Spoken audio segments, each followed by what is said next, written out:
You have a long road ahead of you. Why don't you and I roll some dice? God bless you.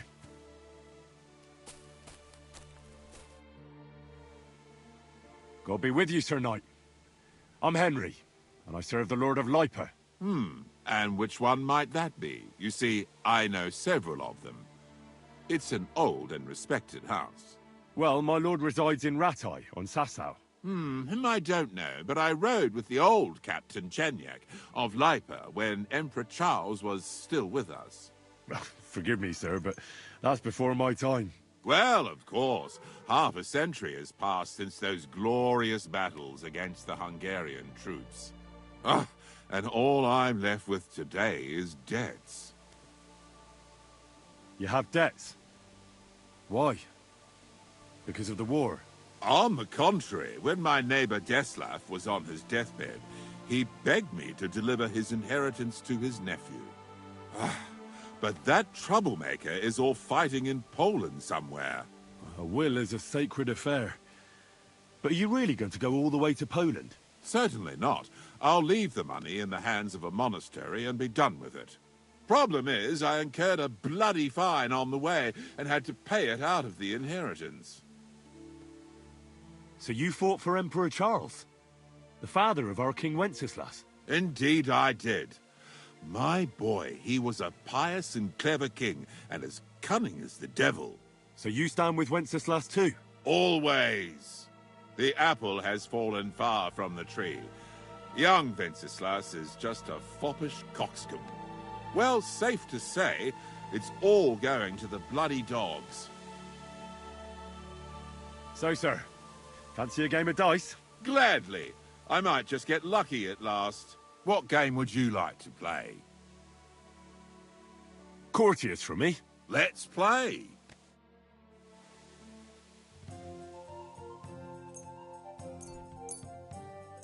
I'm seriously curious about you, lad.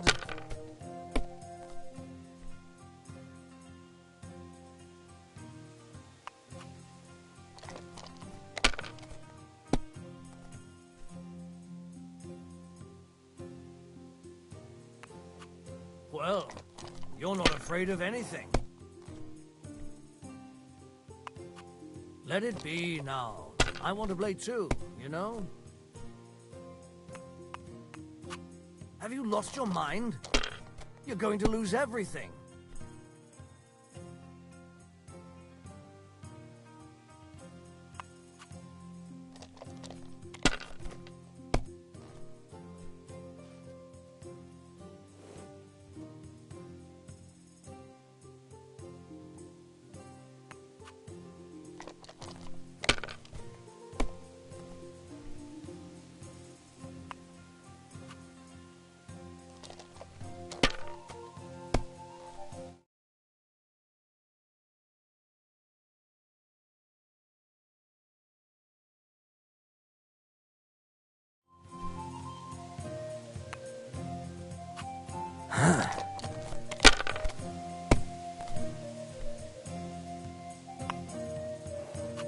Here.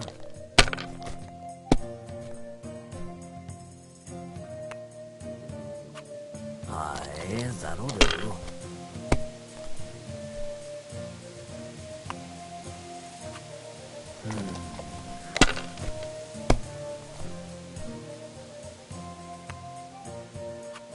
My God, I'm done.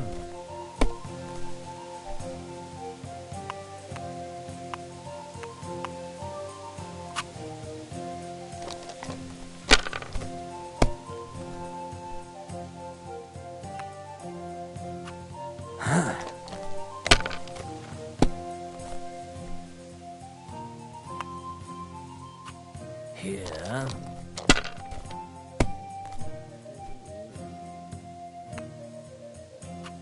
Aye, that'll do.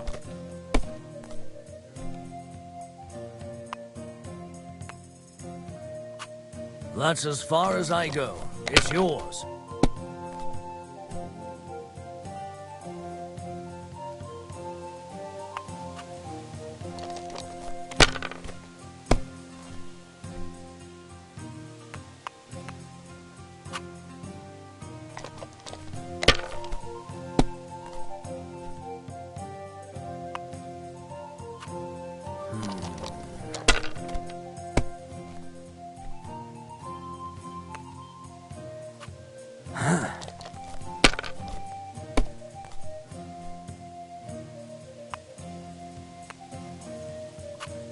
Finished. Your turn.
Here.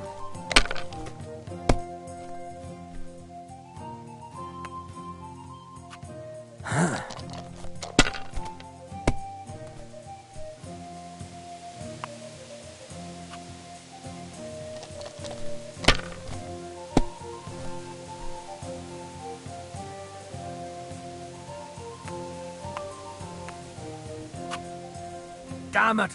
That can't be possible!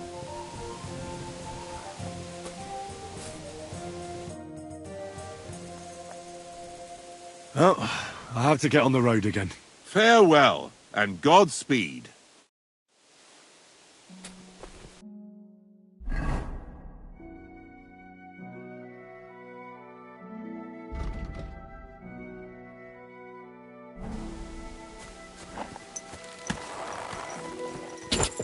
Go!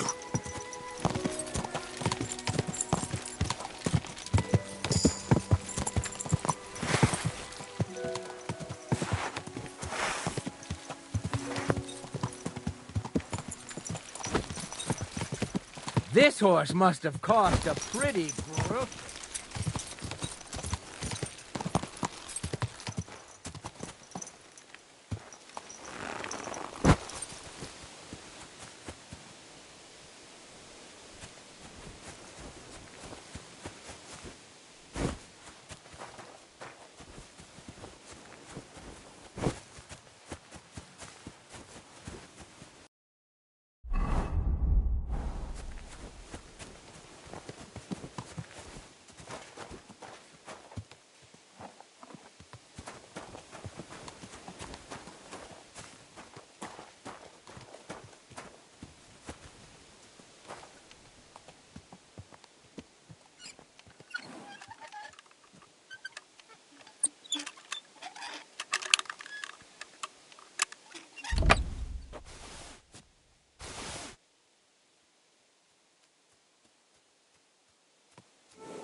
Go!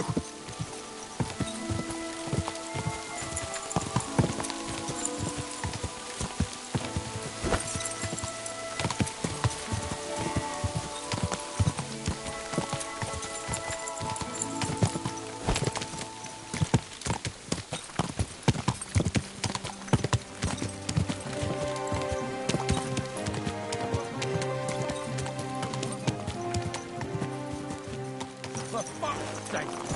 How many times do I have to tell you? Don't chuck your shit into my yard.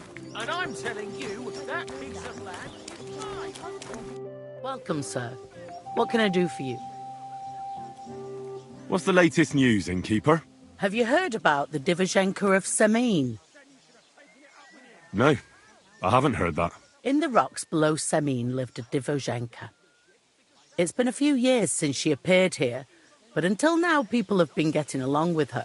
The locals would sometimes even go to her for various magical salves and decoctions. But now they say she put a spell on one man and seduced him, a married man. And it happened now of all times, when the young Semin is going to get married. What even is a Divozhenka? You haven't seen one yet? A Divozhenka is a wild woman of the forest, an ugly, disfigured creature. You can find them deep in the woods or caves, where they make their ointments and gather magic herbs. Sometimes they hurt people. Sometimes they help them. You shouldn't go there. Why not? It's the Semine people. They were worried she might put young Lord Semine under her spell, especially now, because of the wedding. So they took care of her. And that's about it, I'd say. Sounds interesting. Thank you, innkeeper. I'll have a look at your...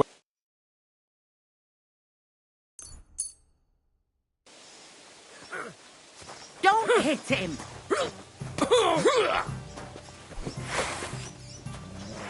These days, no one's ever really safe.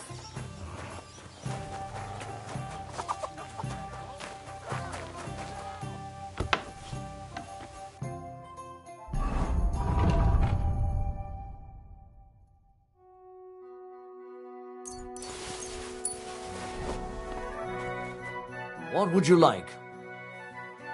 Show me your wares.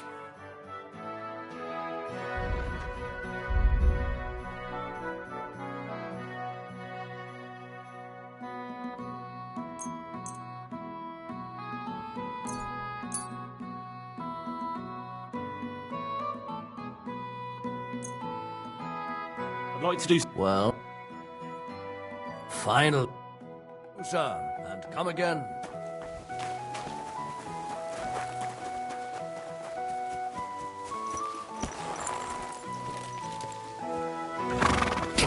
God be with you, my friend. Yeah, yeah. Go!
Quick!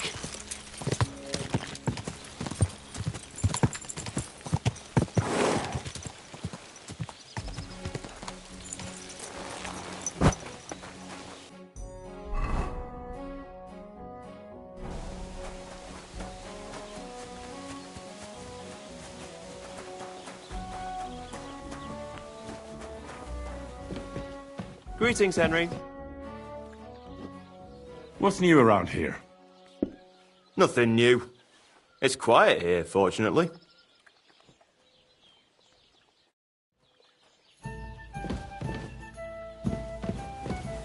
Good day to you. People call you the Mouth, right? They say you tell all sorts of stories. I'm no mouth to you. My name is Denyek. Got that? What do people call you then? Bughead? Arse face? I'm sorry, Stenyak. I'm Henry. Pleased to meet you. But you were right about the stories. I could tell you stories so sad they'd make the devil cry. Or would you prefer something so scary it'll make the hairs on your ass turn white? But it's a lot of hard work for me. Now, if you had something to drink or a couple of groschen, that might help loosen my tongue.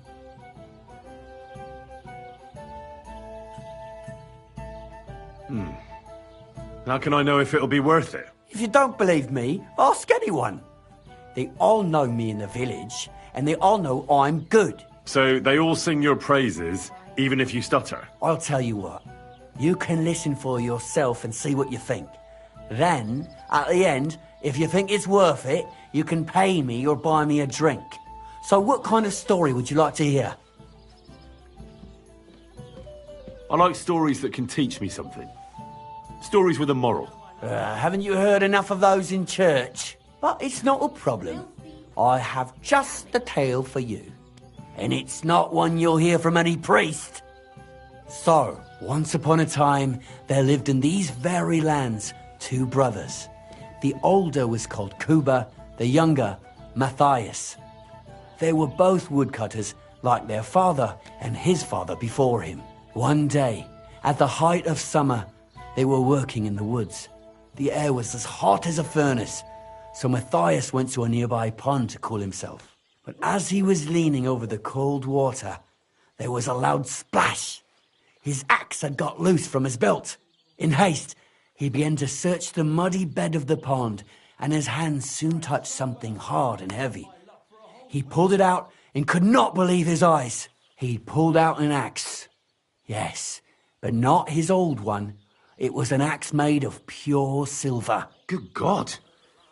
I'd grab that without a second thought. Maybe you would, but Matthias would never. He was an honest man, and with a big swing he threw the silver axe back. He searched the pond again, and this time he pulled out his own axe. Nothing but dull iron and old wood. I reckon that was the right choice. Who knows who the silver axe belonged to? Well, quite. Listen on. Matthias was just about to leave when suddenly a water goblin came out of the pond, silver axe in his hands, and he said, "You're a righteous man, Matthias, and for your honesty, you may keep both axes." Matthias, not hanging around for the goblin to change his mind, took up both axes, gave us thanks, and ran to tell Kuba all about it. Kuba, however, was not best pleased with his little brother's fortune. He deeply envied Matthias for his newfound wealth. So, he set out to try the same thing. He ran as fast as his legs could carry him straight to the pond, threw his own axe in, and began a pretend search for it. Yet Kuba had no luck. He pulled out the axe he'd thrown in himself. So he tried again. Tricked by sunlight, he grabbed something shiny, only to pull out his old iron axe again. Enraged, he hurled his axe back into the water and yelled, "Fuck this axe! I want a silver one!" But the water goblin heard his shameful cry and was greatly upset by Kuba's greed. So, when Kuba reached down into the water for a third time, the water goblin seized his hand, pulled him down whole to the dark depths, and drowned him. Well, all was as it should have been. It was Kuba's fault. I don't think so. It seems Matthias didn't either. He went to the water goblin and begged for his brother's body so he could take him home and bury him. But the path back from the pond led over a steep hill, and carrying the weight of the waterlogged body exhausted Matthias. He stopped to rest by an old oak tree, and he used a silver axe to cut off a branch that would serve as a walking stick. But it wasn't enough. Somehow, it was still getting harder to continue up the hill.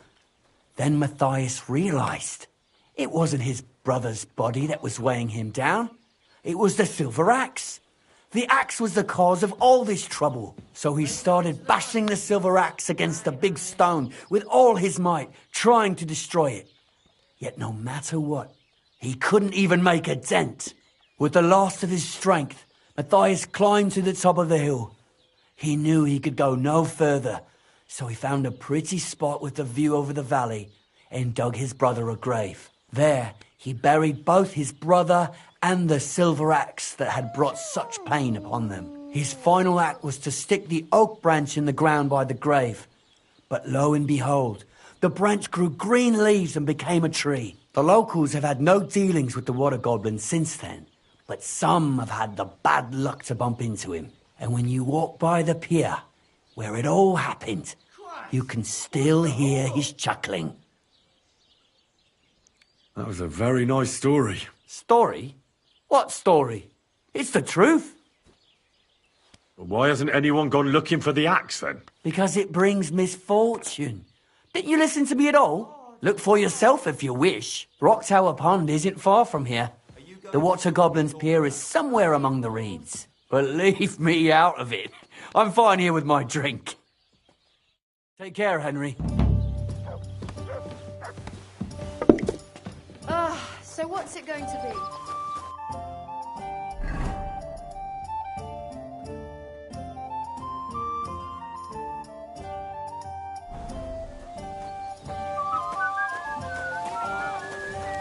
Here you go. Take it.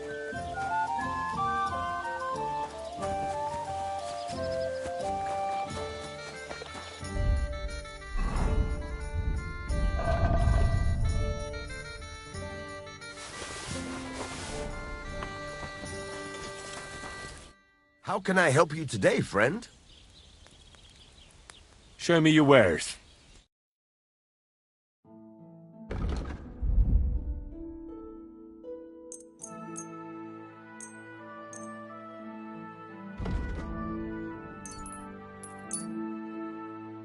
I'd like to do something about that price. Well, I suppose we can try. Satisfied? We're getting close. Fun. Thank you, sir. And come again.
Give me your money. This is a robbery. Please! Somebody, please! You can't stand up to us!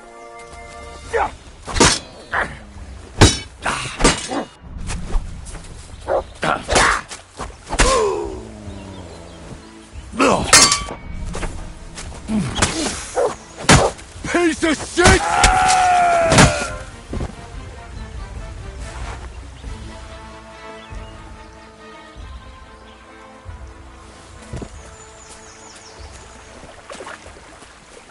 That's the second time this has happened. What the hell did I do to deserve this? Thank God you turned up, my friend. Thank you. Yeah, I'm sure you'd have done the same for me. That I would. Here, take this. A keepsake. And thank you again.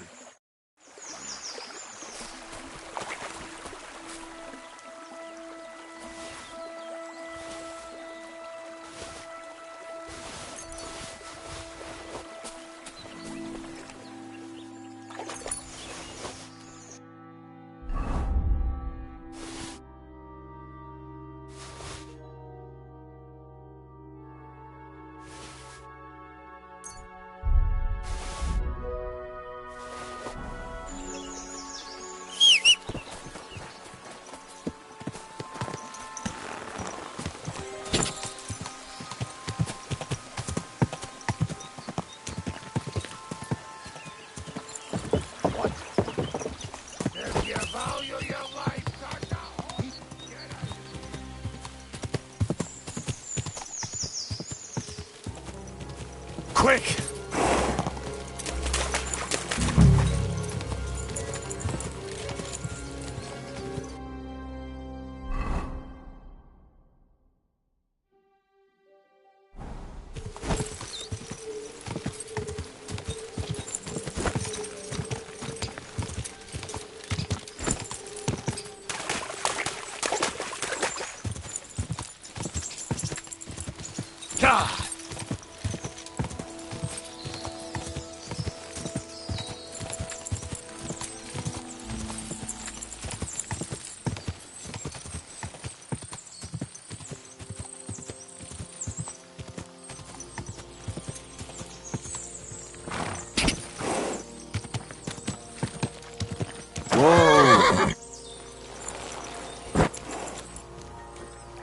Could this be the pier from Zdeněk's story? He said Matthias carried Kuba's body up the hill from here.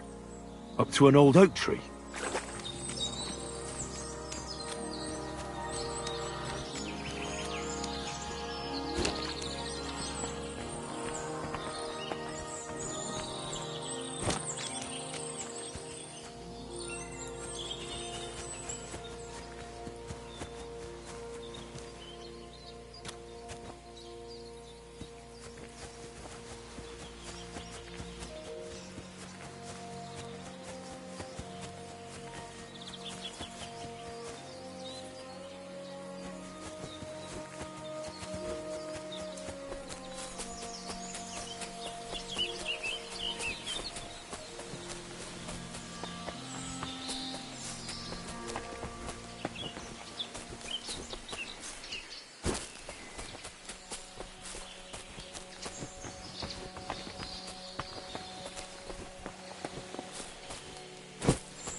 This could be the rock from the story.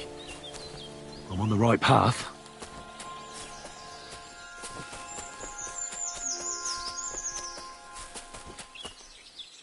A grave under the tree, overlooking the valley. This must be where Kuba, Matthias's brother, is buried, together with the silver axe. God in heaven, this really is the axe.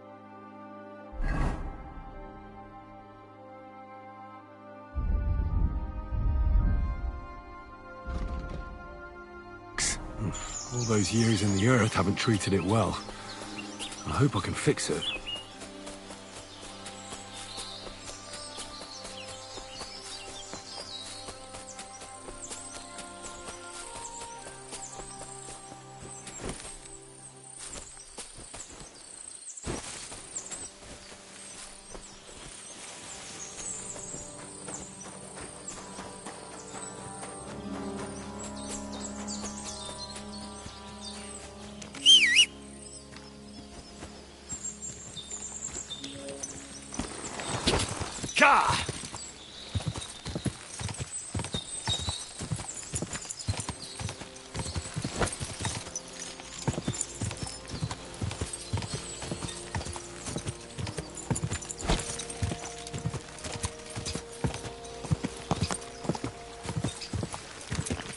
Quick!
Christ almighty.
Christ, what a day.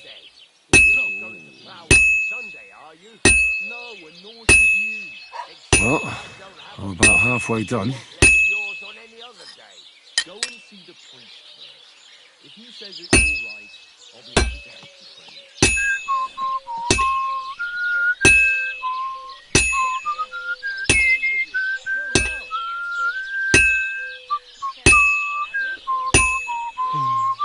Someone's been pampering this horse.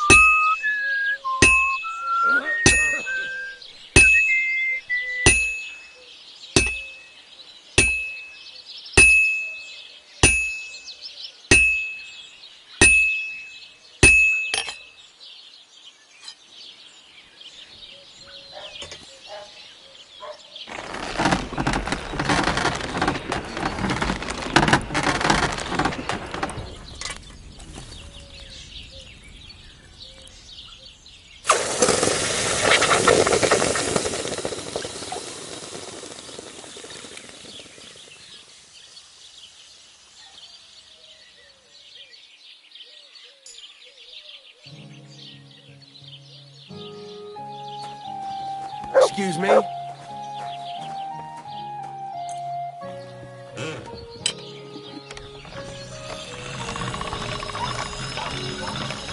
All done.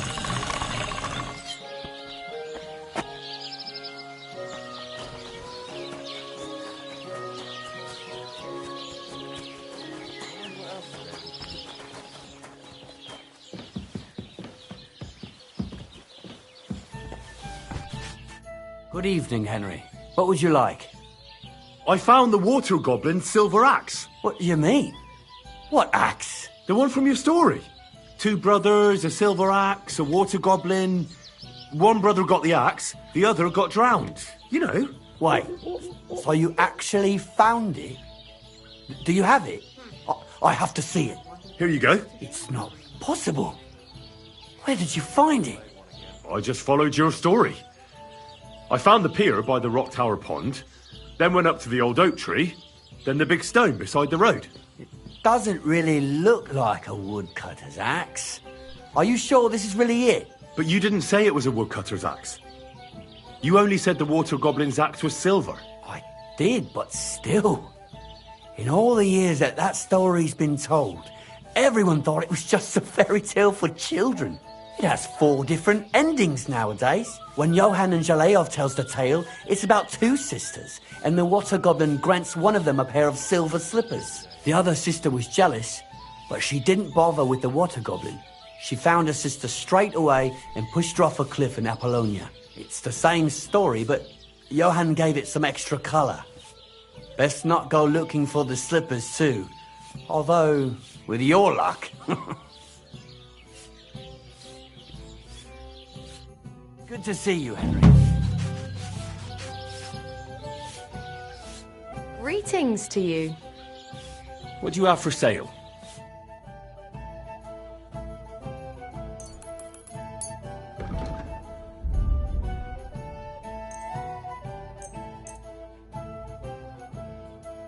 Happy to be of service.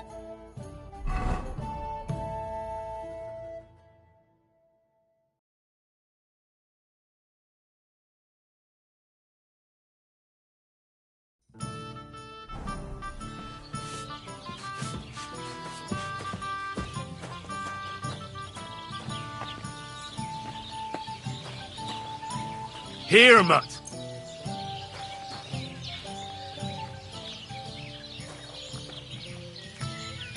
Come here, boy. Well, this doesn't seem too bad. Let's go and look. So there was no point in coming here. What was that sound? What's going on here? God!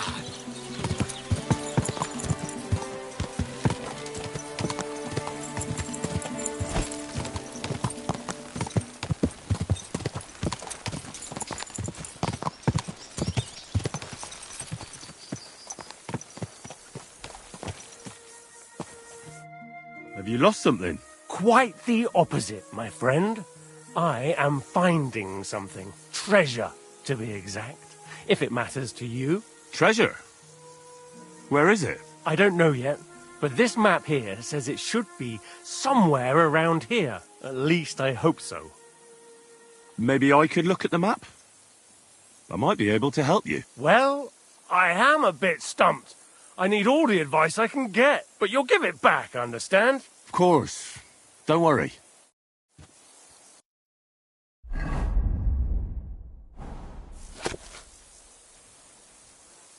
Give it to me.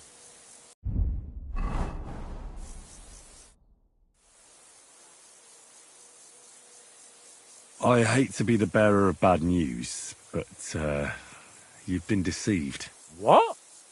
This is no map. I've seen a fair few in my time, and this is just a bunch of scribbles. What?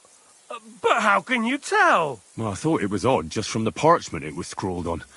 It's very delicate, and the lines... It looks like no map I've ever seen. Sorry. Fuck. You might as well keep it then.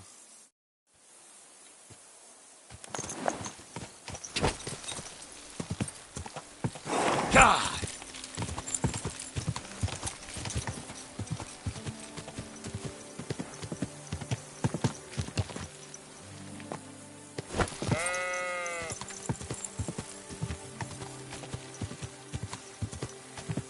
This horse...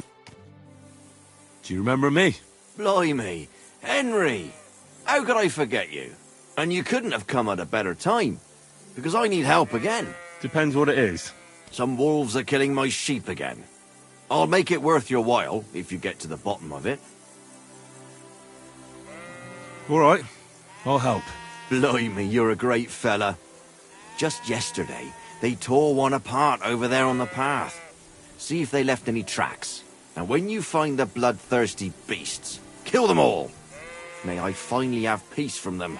I mean, it ain't that I don't trust you, but I'd rather see the wolf's ears with my own eyes. See you soon, my friend.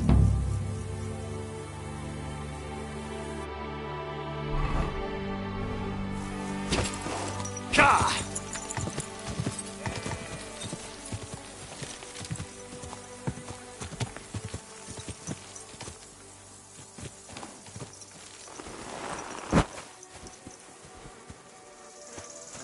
This must be the slaughtered sheep. Mutt won't have any trouble tracking them down. Come here! Come here! Here, Mutt. Search.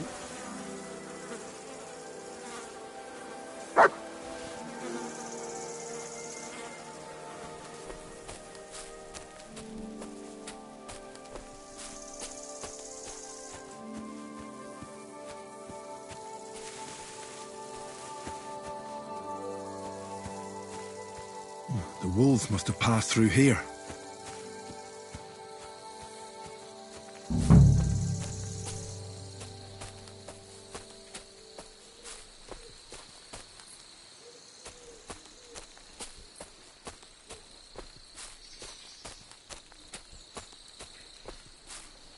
These must be wolf tracks.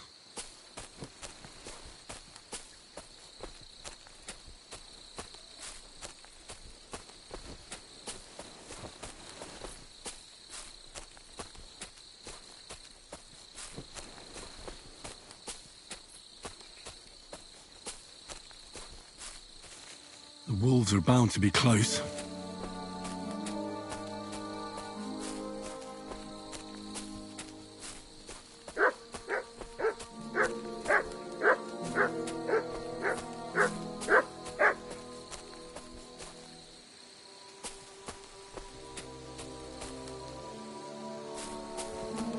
Looks like I'm on their trail.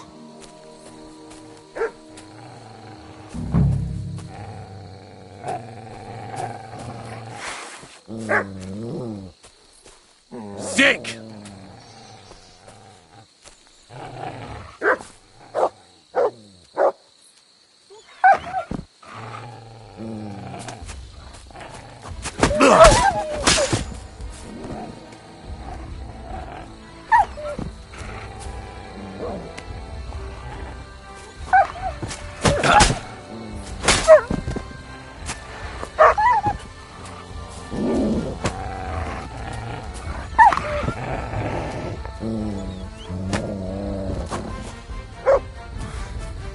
I mustn't forget their ears.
About the wolves. Ah, I was just wondering if you'd be bringing me good news. Are they done for? Aye, they are. Here's the proof. So many of them. Blimey, you're a true hero. You deserve a reward. If you feel like helping some more herds boys, young Smolik tends his flock between Tachov and Troskowitz. Or old Stanislav. You'll find him near the forest west of Troskowitz. I'm certain they'll be pleased to see you. I wish you a blessed evening.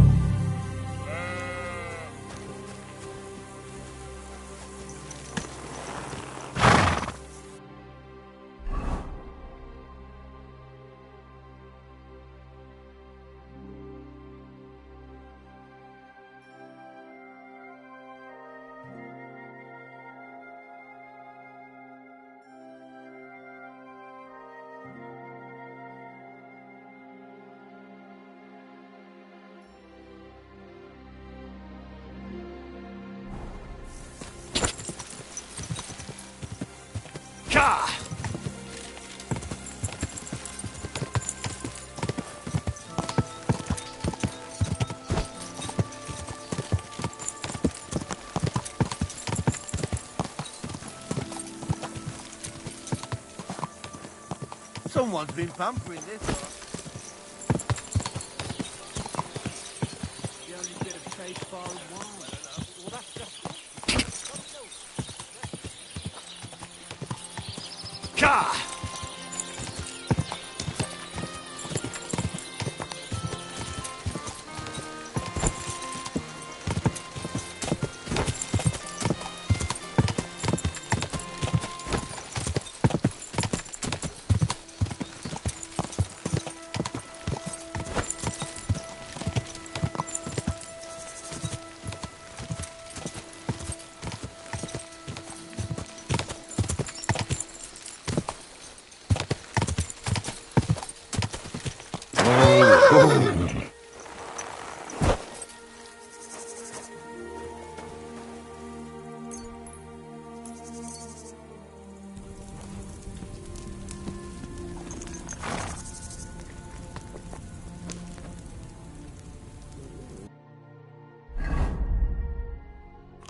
I don't feel much like me. God grant you help. Siegfried sent me. I helped him hunt some wolves. Aye. You've come just in time. Those fucking wolves made their mother bitch burn in hell. They scattered my sheep all over the countryside. I caught all of them except one. I can't for the love of God find her. And my master's already accused me of selling her. Should I help you find her? More like what's left of her. Aye. With a little luck, the wolves left her head intact. So just cut off her ear. Right. Why the ear? Because it's marked. Every farmer burns his own brand on his sheep so he can recognize them, eh? When Master sees that ear, he'll believe me. No one will buy a sheep without an ear. That'd be suspicious. And what if I meet up with those wolves? Aye. What do you think? Kill him. All right, I'll look for your lost sheep. Well, for her ear, at least. Thanks. I have enough work on my hands keeping my eyes on the rest of them. If it's not a hungry wolf, it's a hungry soldier. Where should I start? Aye. During all the ruckus, I saw the wolves run off down there into the forest. So I'd start there. See you later.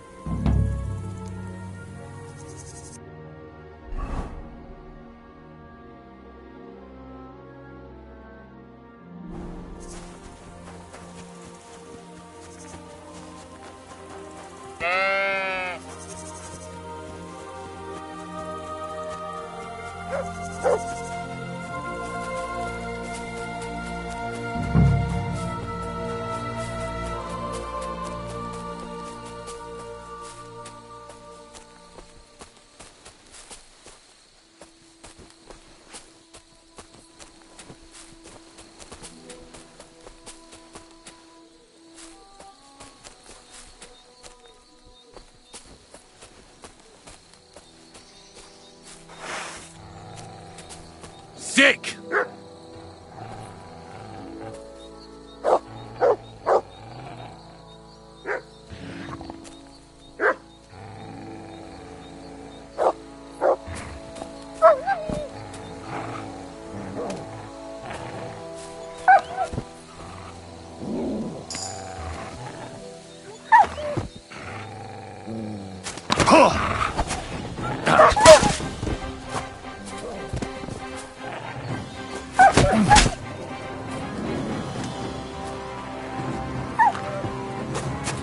Sick!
This must be that lost sheep.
found the dead sheep. Or at least what's left of her. Aye. And do you have the ear? Here you go. Finally. My master will believe me. It's a shame about the sheep. I'd be happier if she'd stayed whole. It was my pleasure. If that's not enough for him, he can go to the hill in the forest to see for himself. She's still lying there. Aye, he's too lazy for that. And here's what I promised you. You defended my honor.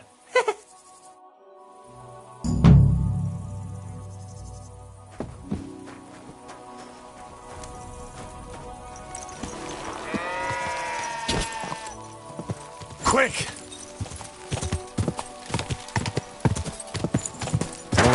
Oh.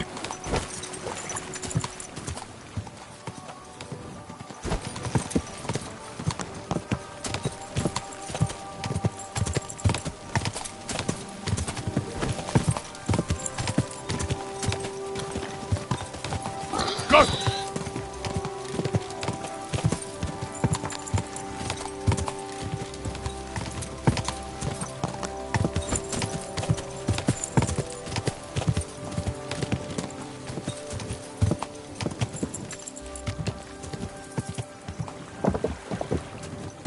Quick!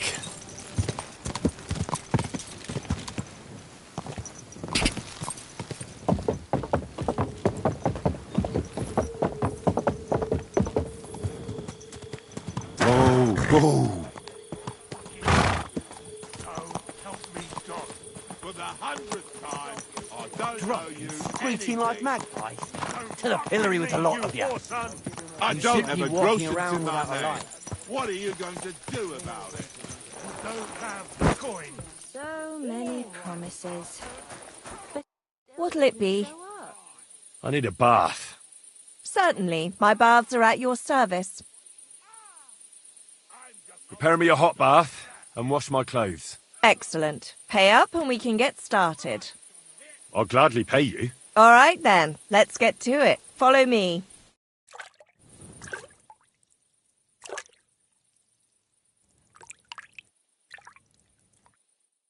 Would be with you. I hope you enjoyed your stay. You're always welcome here.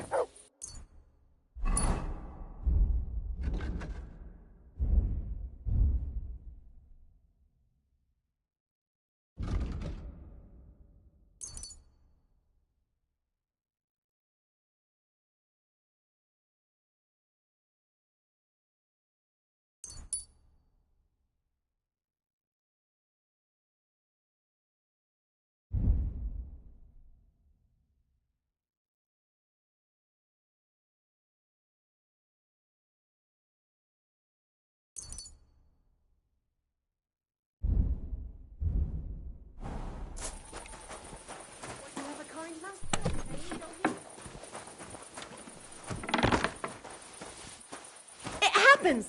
Just watch where you're going next time.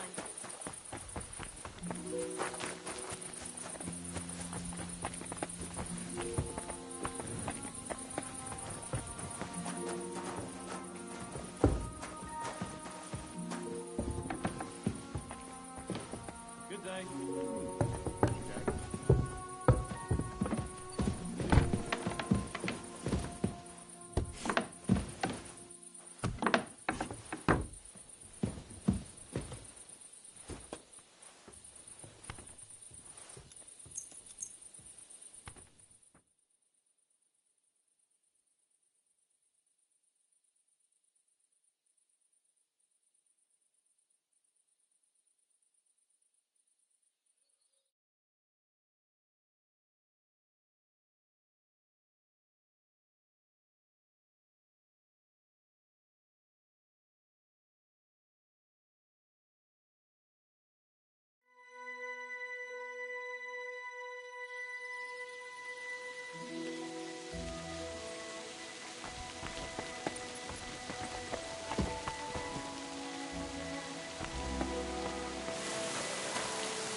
I've got some nice stuff here if you're interested.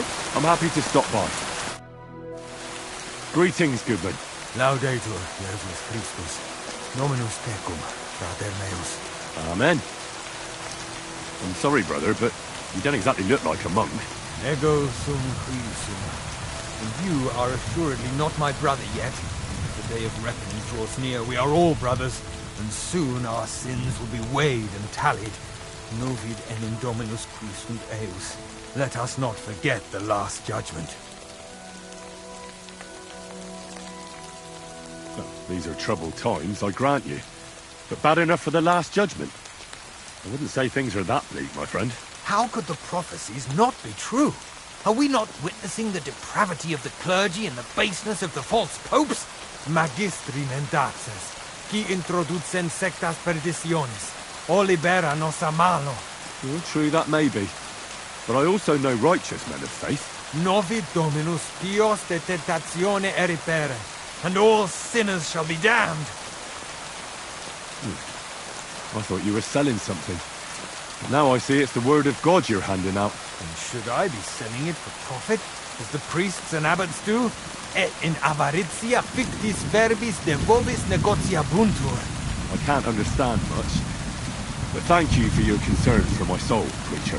Are you a blasphemer, a fornicator? Can you tell the true pope from the false? Shall you sin or change your ways?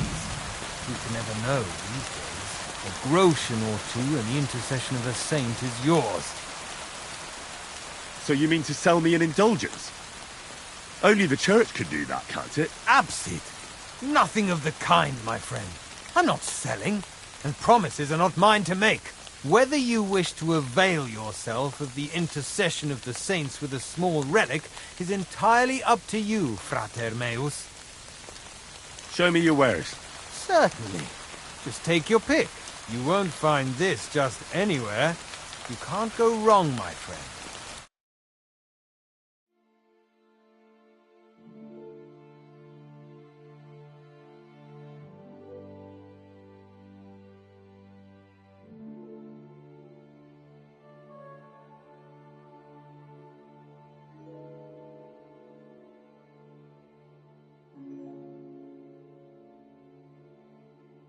Ah, maybe next time then.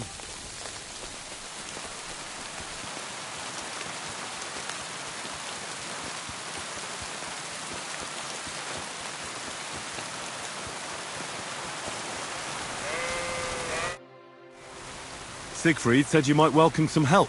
Aye, and you've come just in time, lad. I just bought this fucking animal from Siegfried. He gave me a friend's discount, but I shouldn't have taken that ram even if it was free. Slow down a little. What ram?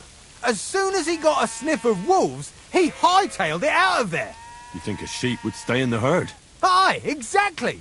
This ram ran off straight into the deepest, darkest forest, and I'm supposed to look for him there at my age. The wolves are said to be in that part of the forest. Let me guess.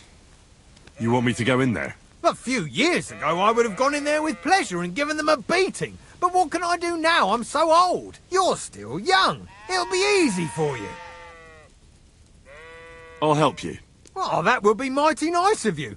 That ram is as dumb as a log, but losing even a single sheep would be a shame. There are some clearings not far from here in the woods. If he's still alive, he'll definitely be grazing there. He'll come with me, just like that. No, but take this carrot. He'll follow you to the ends of the earth for that. Now, what does that remind me of? Farewell, my friend.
Come here!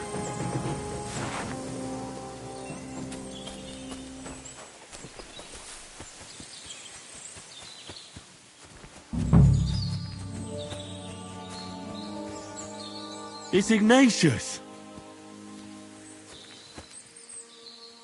Greetings, Ignatius. I heard you were lost. No, you don't say. You're lucky the wolves didn't get you. Don't worry. I'll get you home this time. Do you want to hear a joke?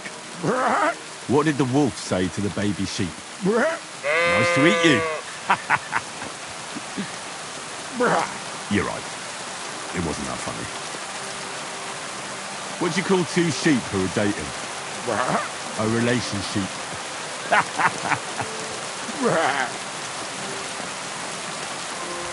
What do you think about the situation in our country?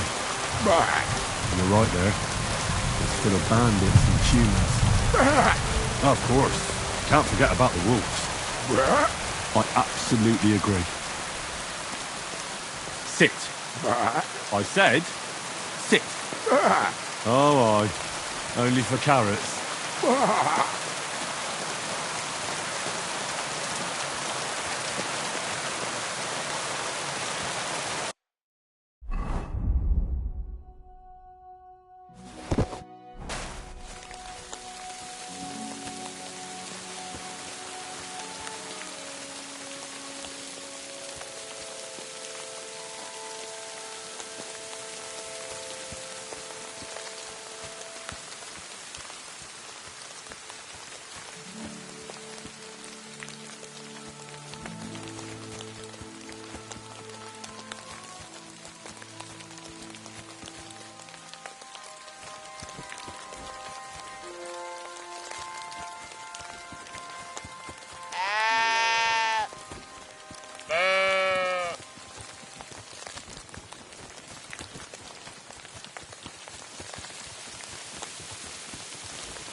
How's Stanislav treating you? Why do you run away when you have so many sheep friends there? Oh, that's the very reason, you say.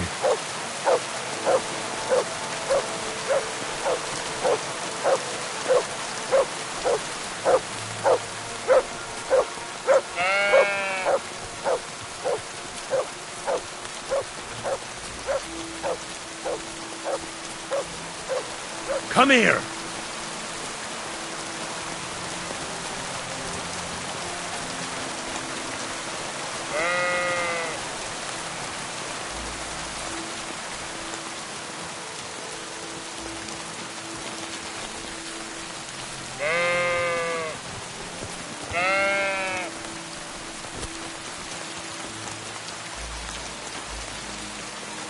Sit.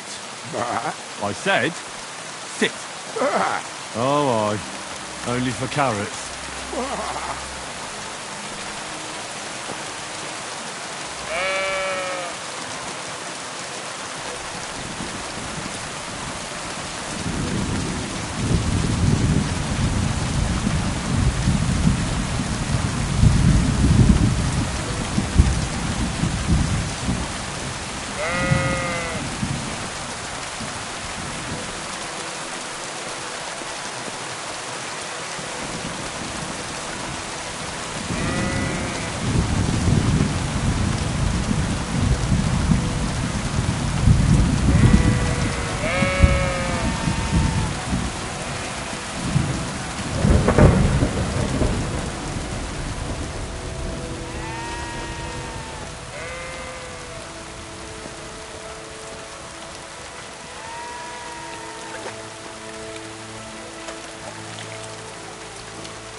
Well, I'm back. So, what happened? Don't keep me in suspense. So I brought you Ignatius. That's wonderful of you. I thought he'd be done for. And he almost was, too. The wolves were just coming for him. Then you have my admiration. I'd have probably run for the hills. So I deserve some kind of reward, don't I? Absolutely, absolutely. Here, you have everything I can afford. You got that thorn out of my side. Or rather, that wolf from my arse. You deserve it all. And if you want to help someone else, then there's Natan hereabouts. Not a name you hear often, eh? Well, not everyone can be called Hans or Dorothy. His parents had a bit of imagination. Unlike some folks. Now, where was I? Oh, right. Natan's herd grazes to the west of Semi. He's got a nice little place there, I've got to give him that. Maybe he's also having some trouble. See you soon, my friend.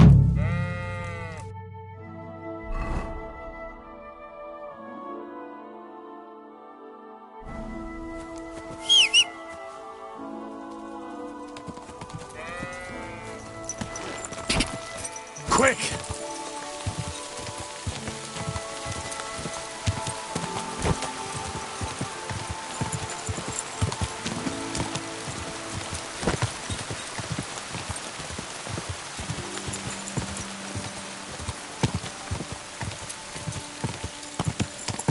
Quick!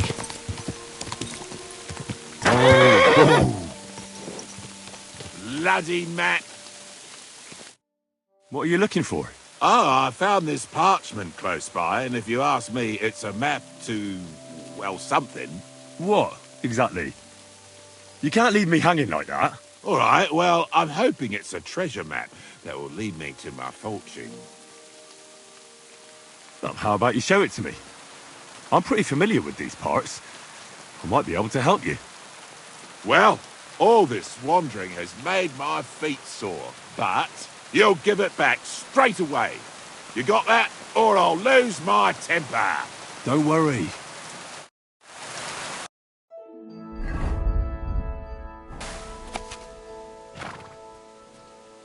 So, what's it going to be?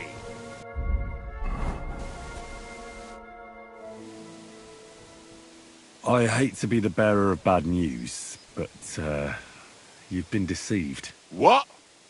This is no map. I've seen a fair few in my time, and this is just a bunch of scribbles. What? But how can you tell?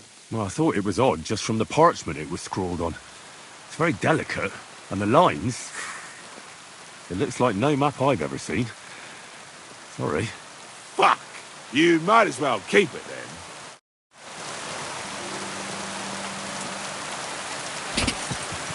Quick!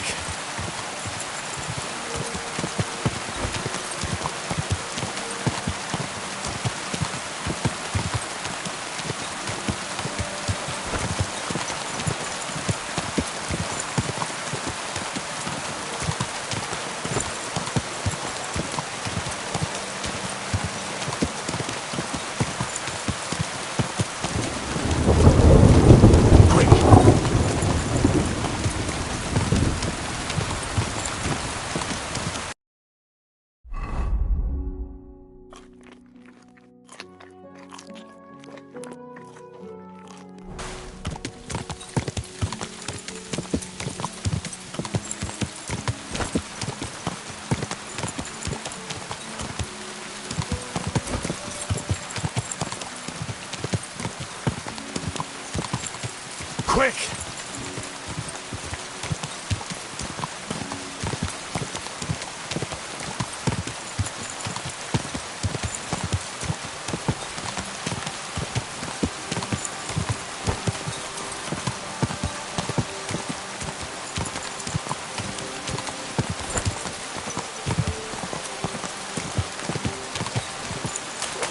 Quick!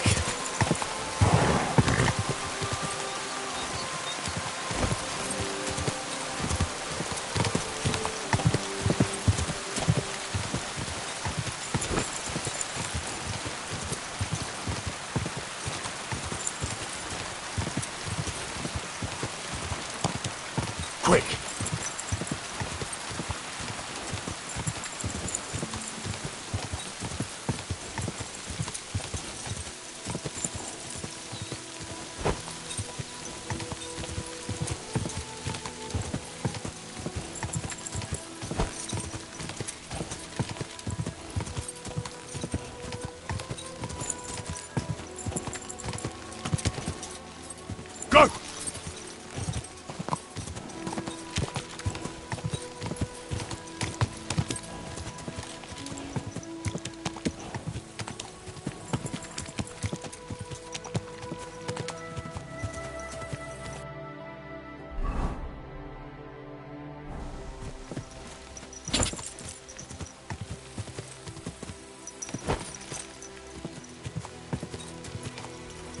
My. The other shepherd said you might need some help. Did you lose a sheep or something? Aye, I did. It used to be a sheep would wander off and get lost in the woods sometimes, but now it's different. Now, several of them get lost all at once, and I never find them again. The last time was a few days ago. Do you think wolves are behind it? Well, that's what's so mysterious. I never found no wolf tracks. I find it strange they'd just disappear. You're not the only one. I found a pool of blood and a sheep's ear nearby, but no sign of the animals. It's almost like someone ate them whole. Only they didn't like that ear. Oh, I'm a bit of an expert when it comes to finding lost sheep. I can help you. Well, that'd be bloody nice of you. I can't even get a wink of sleep over it. Where can I find that place with the blood? Not far from here, over by the crossroads. Just please be careful. It could be a werewolf. That wouldn't be good. I'm no monster slayer. If it is a werewolf, just turn tail and come back. We'll get a group of fellas together and go and sort it out. Pitchforks, torches, holy water and all that. I just don't want to cause a panic before we know what we're dealing with. So you're sending me in as bait? You look like someone who doesn't scare easy and knows how to fight, unlike me. I reckon you can handle it. All right then. But what if it turns out they're just ordinary wolves? Then you can bring me their ears, and I'll reward you. See you later, my friend.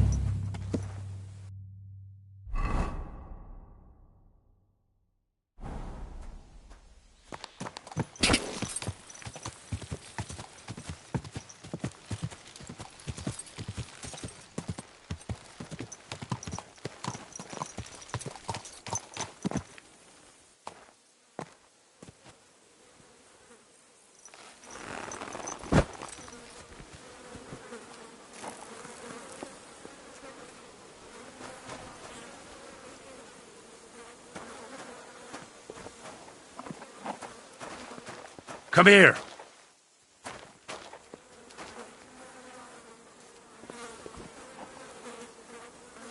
A broken arrow. Could it be our werewolf hunts sheep with a bow? I wonder if Mutt will be able to track him down.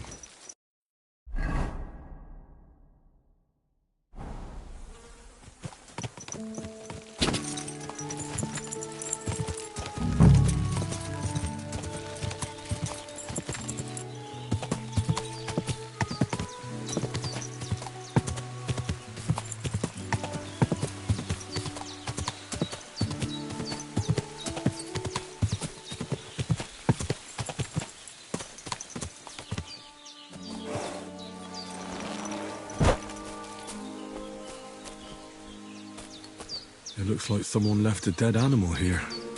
I reckon I'm on the right track.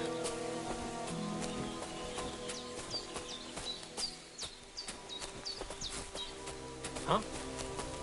Hey, get out of here, before I slice you to ribbons. Shall we rob him?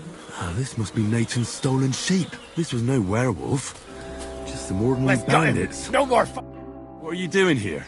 What business is it of yours? You can see we are camping. I know you've been stealing sheep. Pack up and get out of here, or you'll be sorry. All right, easy. We're leaving. I'm glad we can make a deal.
Someone's been pampering this.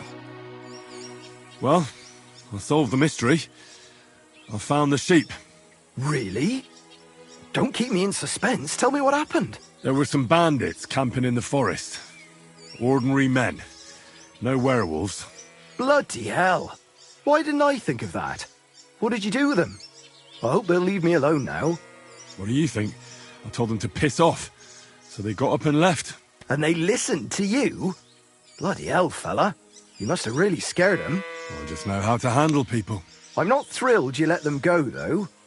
I reckon they'll just move a little further down the road and keep causing trouble. I'll go to Sameen and see if I can get this sorted out. But I appreciate your help.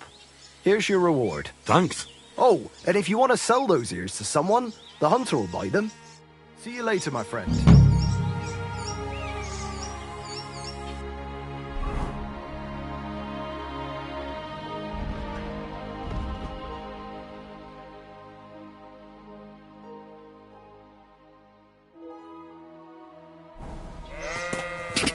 Quick!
Quick!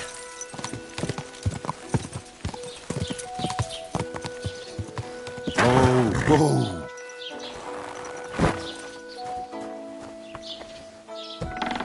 Guten Tag, mein Freund.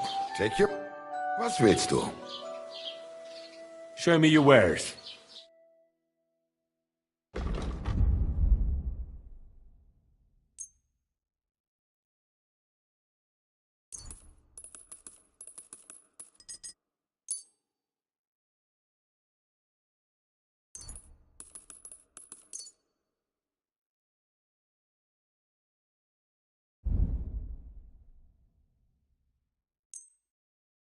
Word about the... Yeah, finally you and take care. Christ, what a day.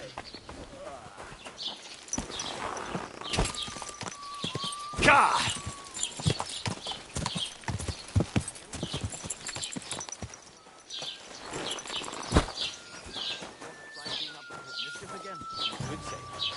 They found a dead body. Certainly.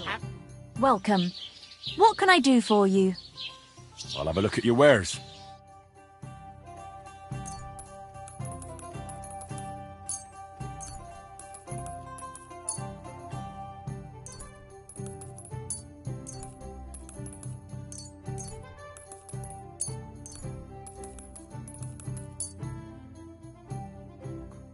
I'd like to do... Fine.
quick!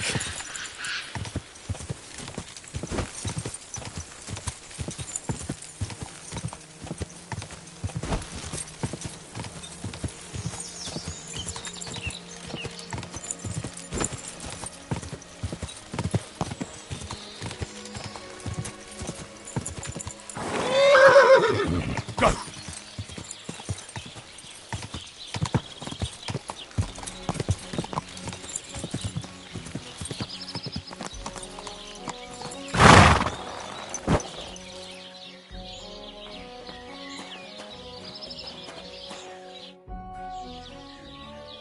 I'm here then. You said in the alehouse that you could do with a helping hand at the forge, didn't you? I could. My last two hands, well, they're not worth mentioning. And what with the wedding coming up, the work is piling up. What's your name? Henry? That's right. You said something in the tavern about being a blacksmith's son, didn't you? Aye, that's me. My father was a swordsmith, and not just any. He even forged swords for the nobility. For the nobility, eh? Well, that kind of experience will come in very handy for me indeed. As it happens, I have to forge a wedding present for young Lord Semine. A fine sword. So you'll take me on? Hold your horses. I'll have to try you out first. You could forge me a hunting sword as a test, so I can see if you can make a straight blade. That shouldn't give you much trouble if your father was a swordsmith, should it? Sure thing. I can get started right away. Great. Find some iron and get started then. Iron? You can't make a sword out of butter, but if you don't have your own stuff, you can get everything from the chest in my forge. You fucking piece of shit. Go over to the anvil and let's get started. Furnace is cold now. Give it a practice try. Some things, like swords, are too long to fit in the fire. You have to heat it up bit by bit, by poking it around for a bit. Now get the furnace nice and hot. There's a lever above you. Give it a pull. It works better.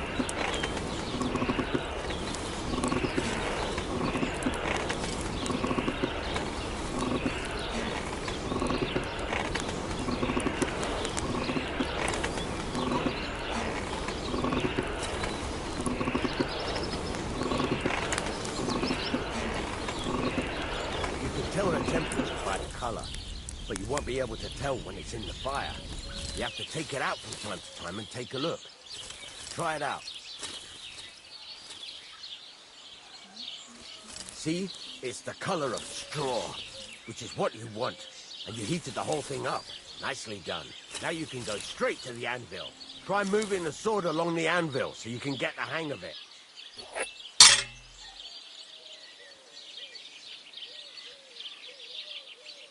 Now take the hammer and try hitting it a few times.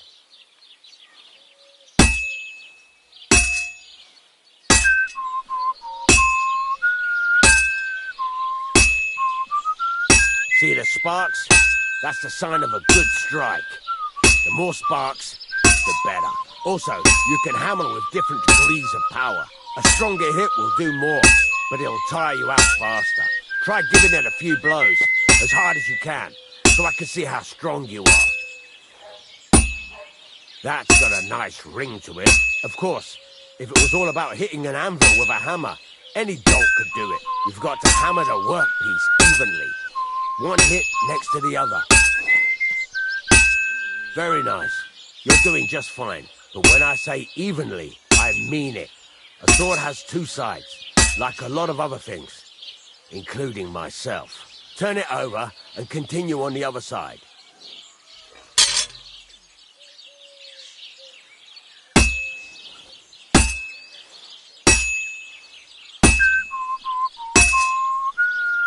Nice. Now try forging it on both sides. The closer it is to being finished, the more it will take on the shape you want. It'll cool off soon anyway.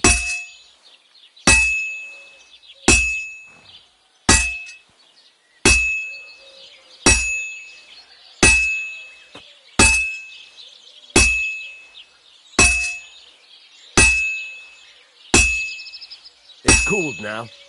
You can't do it all in one go. You've got to put it back in the furnace from time to time.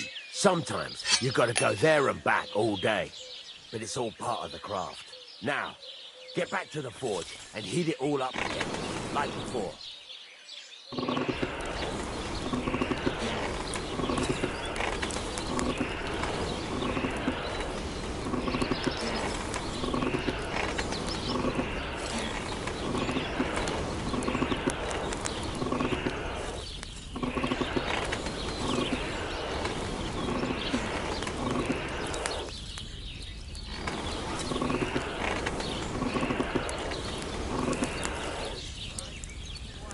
The whole thing is heated up now, so come over to the anvil.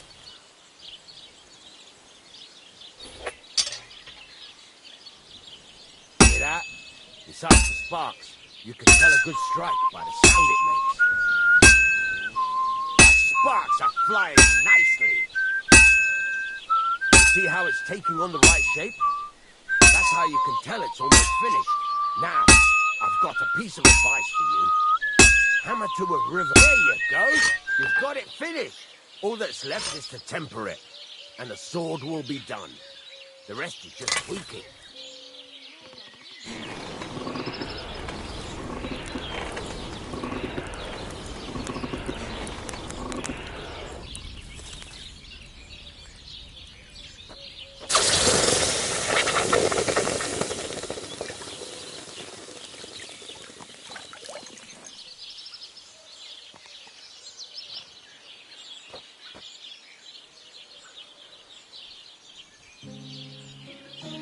Right. Let's have a look. Very nice work. Your father taught you the trade well. He'd certainly be happy to hear that. If you carry on hammering as well as you did today, you've definitely got a job here. Even so, keep in mind, it's all about making sure every strike does its job. That's why you can't let it get cold, or keep striking the same spot. If you work evenly, each strike falling right next to the last one, you can't go wrong. Got that? Or is there something else you want to ask about? Thanks. That's all I need to know. You can sleep in the chamber by the woodshed. And there's a chest where you can keep your things. And of course, you can use the forge anytime you want. Any questions? Where can I get materials? You can buy some essentials from me. But if you want to make a fancy sword with lots of ornamentation, you'll have to look elsewhere. This is just a village, you know. The locals ain't after luxury. They can't afford it neither. Where exactly is my bed? At the side of the house. There are 2 doors and a wheelbarrow between them. You go in by the rear door, next to the woodshed, and you can put your things in the chest there. Don't worry, nobody'll steal them. What now? What do you think? You're not going to be idle. I'll find you some work to do right away. You're pretty good at swords, but what the locals really need is axes and horseshoes. Right, here are some simple drawings that show what they're both supposed to look like. And some iron. You can get down to it right away. Just like that? You aren't going to help me? Sacre, lad. I chose you because you already know a thing or two. I'm not going to look over your shoulder all bloody day. You take care of these smaller jobs. Forge away as long as you're able, and then sell it all. Once you've made some coin and feel like being out in the open again, I'll give you some more interesting work.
You said you have some more interesting work for me.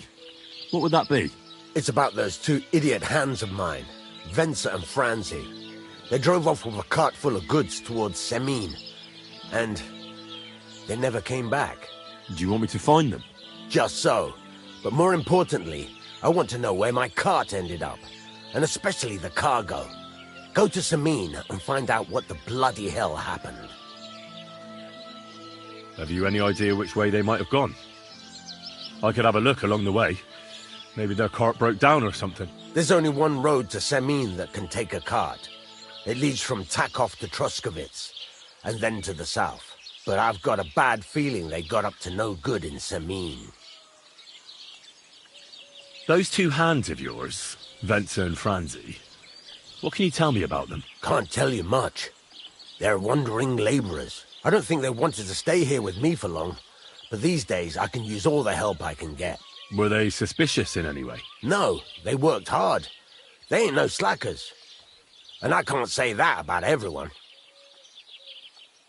What was the cart carrying? Bugger and bollocks. All sorts of stuff. I'd say Lord Semin wants to rearm his garrison with new equipment. There were some hunting swords, bastard swords, crossbow bolts. I also fixed the trigger on young Semin's crossbow, and some kitchen stuff.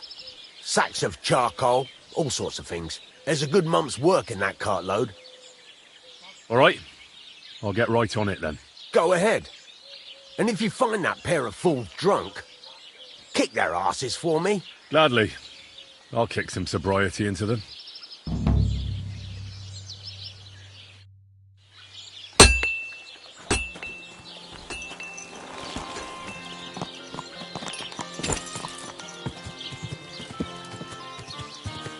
Go!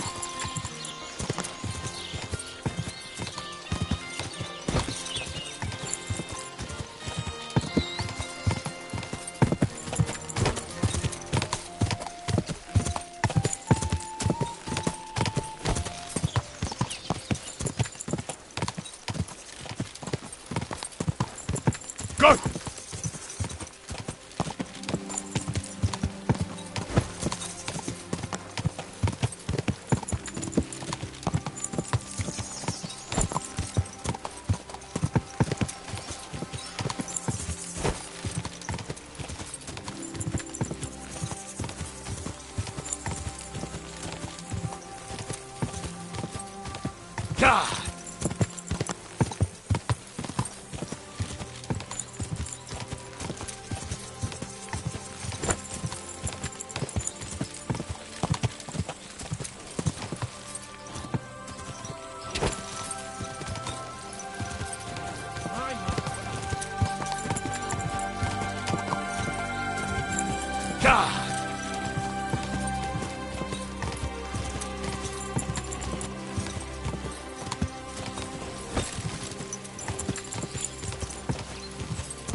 God!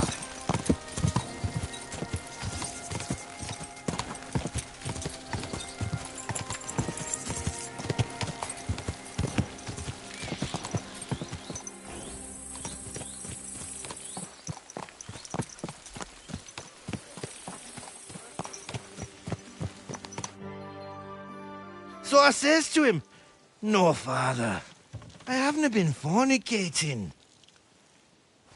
I've just been loving my neighbour." Hey! You alright there, laddie? Oh, you should have seen him. He went as red as a cardinal's hat. Aye. Hey, servant, bring some wine. Me?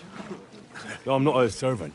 Oh, I know. Old Semin is saving supplies for the wedding later. But you didn't need to bother your wee head about that. Look, I'm not from here. Oh. I didn't give a fuck what you pray. You speak our language, do you not? Well, Yarko, seems to me this fella doesn't know how to behave toward his betters. The old man's hired hands are lacking in manners. We'll soon fix that.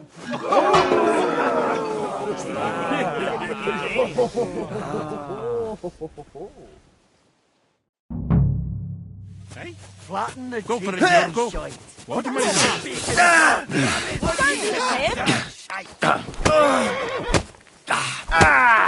Fuck it! You've no chance against me! Shut up! Hey, didn't expect that. Go, rubber.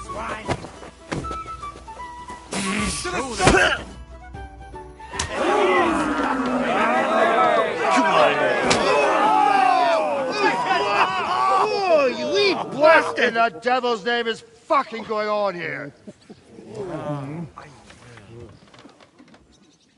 What do you think's going on, Grandad? I'm teaching your people here how we do things. Grandad? Why, Grandad? An old captain like you probably still remember the flood. True enough, Yurko. I am old. And I remember all sorts of things. Like you. When you were a little nipper running around here bare arse, with a ribbon in your hair, screaming out how you was Princess Sophie. Poor lad, hadn't a moment's peace from his big sisters. What a bit that way? Who in God's name are you? Henry. The Takoff blacksmith sent me. Radovan. Blacksmith, eh? Then you'll have some explaining to do. Come along and never mind that fool Yurko. Young Samin's getting married, so we has to put up with his kin from Moravia. We'll be needing a dozen geese. And I must tell Vashek to get 3 pigs ready for slaughter. And the carters will have to be sent to Yetchin to get at least a peck of poppy seed for cakes. And gingerbread spices. Oh, and wine, too. It's almost all gone, what we bought only last week. Enter! Sorry to intrude, sir. This is Henry, blacksmith Radovan's hand. Oh, excellent. Dorothy, leave us now. Just make sure that there's plenty of everything so long as it doesn't cost too much. But, sir... Not another word! Leave us!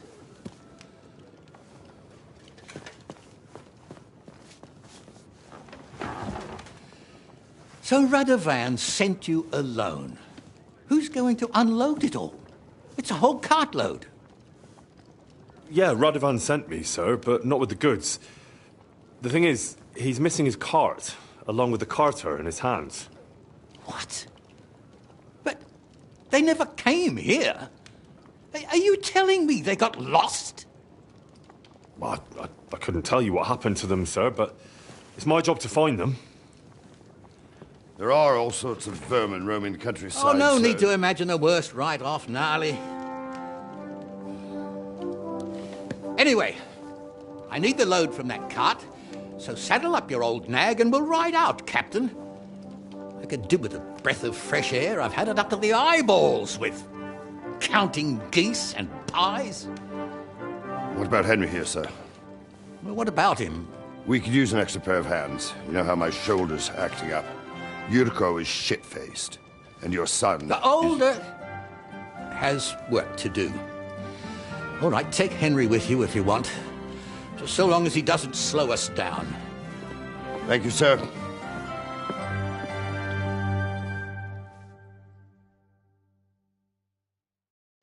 So, lad, you going with us? I hope you're happy about it. Yeah. I'll be glad to help you. Oh, you reckon we can't manage on our own? No. That's not how I meant it. Take it easy, son. I'm only yanking your pizzle. So, do you know what to do? Or have you got any more questions? Actually, there is something I'd like to ask about. I'd like to go and see that wedding. Wouldn't we all, lad? And what would you do there? I'd eat and drink my fill and check out the local maidens. I hope Lord Sameen didn't hear you. He'd be none too pleased to hear you want to take part in such a grand affair, just to stuff your face and roll an A with some drunken wench. I beg your pardon, Captain, but that's what most fellas go to weddings for. That's an unspoken truth, son. Unspoken, mind. Anyways, you're Radovan's hand, ain't ya? He'll be coming to the wedding. He's making a wedding gift for the groom. Stick with him, and maybe he'll take you with him. This Yurko and his mates, who are they? They're Lord Sameen's kin. They're fine as long as they don't get too much booze inside them. Only they're from Moravia, so they're never far from the booze. But what can I tell you, lad? Each to himself. Besides, they stick with the family when push comes to shove. And you can't say that about everyone. And you, sir? What is it you do? Well, son, I wonder if I haven't made a mistake about you. If you haven't figured me out by now, you can't be very bright. No, I just meant, what exactly is it you do for Lord Sameen? And your name isn't exactly very common. I'm the captain here, and I'm sure I don't have to tell you what a captain does. As for my name, it's a nickname Lord Sameen's grandpa gave me. May he rest in peace. When I joined his service as a young fella, I took my gnarly club with me. Wouldn't use anything else. I was used to it. And more than once helped me to, win an argument. I broke many a hard skull with it. And it's still in one piece. We've been together so long, we even share the same name. You're lucky you didn't turn out to be Captain Knob. Or Captain Headcracker. You're right. We should probably get going. My thoughts exactly. Off to the courtyard, then.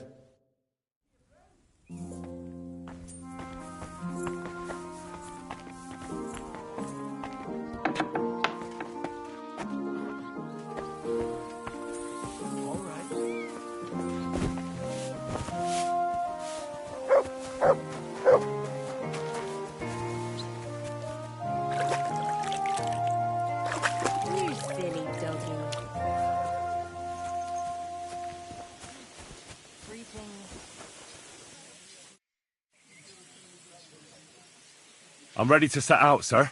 All right. Stay close to us and don't go wandering off. As you say, sir.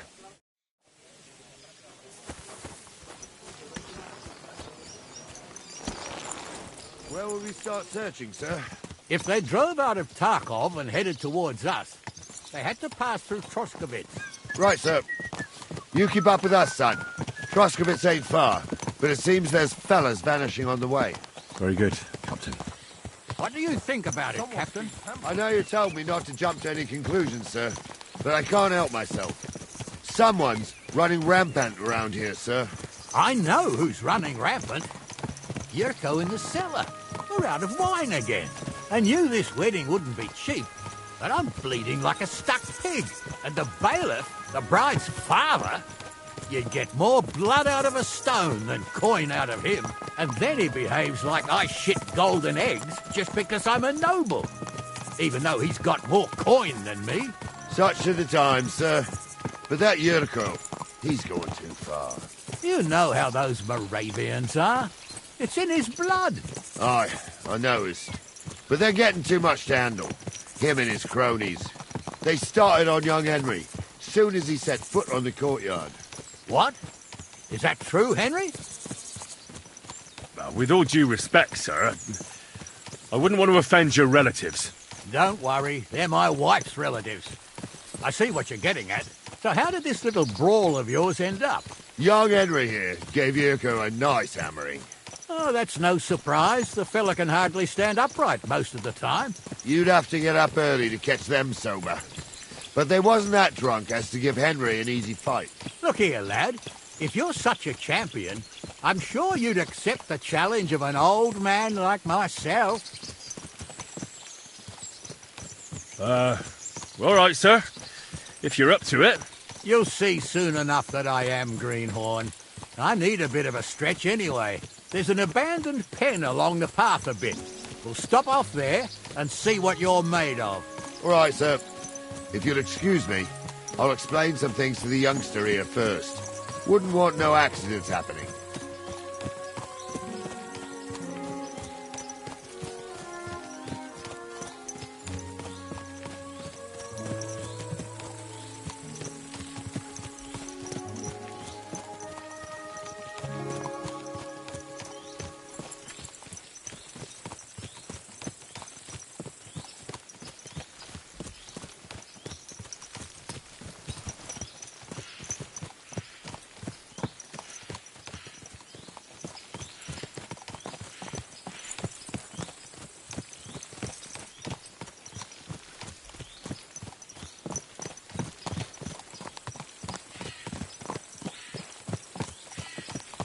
So, we're here.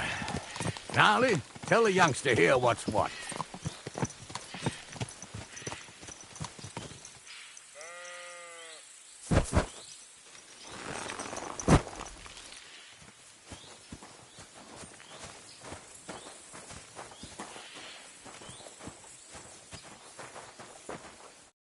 All right, son. You're going to fight Lord Sameen. It'll be an honourable fight, so you better act accordingly. Hold on, Mo. I'll give you some gear for it. That won't be necessary. I've got all I need. Well, all right. But it never hurts to have something in reserve. You can have my cudgel. It might be just a stick, but it's my stick, so careful with it. I also looked through the saddlebags and found an old jupon, and something that could pass for a helmet. You better take it, so you last at least a little while. Thank you, Captain. Save the thanks, and get your arse into the pen.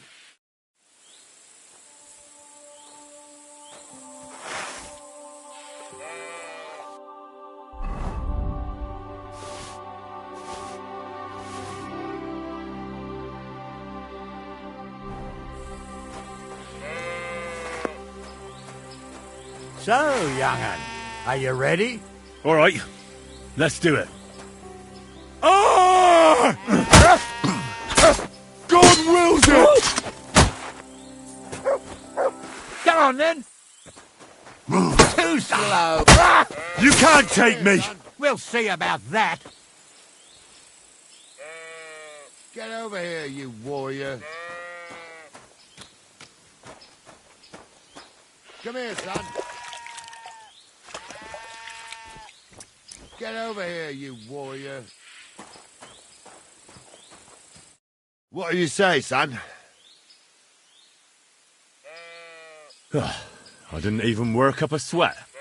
Climb off your high horse, sonny. You might have won, but you ought to show a bit of respect. Oh, leave him be, Gnarly. He's young. He'll figure it out on his own in time. Anyways, you can keep that old junk, Henry. Even my cudgel. But take care of the old fella. He might be just a piece of wood, but he's saved my arse more than once. I will, Captain. And since you won, I've got something else for you as well. My shield. Isn't that a bit too much, Gnarly? Sir, my left shoulder's fucked anyway. I can't carry no shield.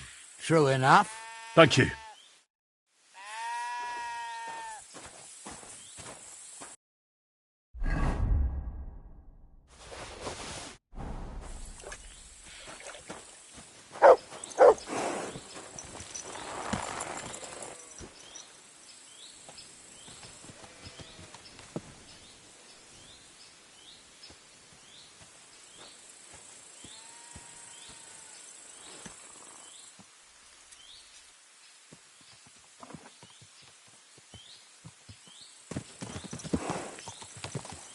Ah, I needed that. It's good to stretch the limbs every now and again. And you're pretty handy, youngster. You should come to the courtyard, and Gnarly here will give you a good education in the art of the sword. I call it the art of not getting skewered as soon as you step foot outside the village. But do come, Henry. We've got a nice arena in Sameen. It ain't no abandoned pig pen. You can't always choose your battleground, Gnarly. Whether it's a pig pen or an arena in Karlstein. It's the performance that counts. And while we're on the subject, Where are you from, lad? It's clear you're not from Trusky. I'm from all over. You don't have to concern yourself about that, sir. If you say so. But be careful. We're wary of strangers here around Trusky. And not just strangers. True enough. Even your own blood can end up fucking you over. What's the saying, Gnarly? Greet a guest with one hand. Grab a stick with the other. Oh, that's right. No thief does half as much harm as a greedy relative. What about that vagabond who was stealing chickens in Tackle last year? He wasn't a thief, but a nasty swine. When we were catching him, he damn near skewered Gnarly. Near. That's the important thing. Anyway, that fella got more than a stick over the back, if you grasp my meaning, lad.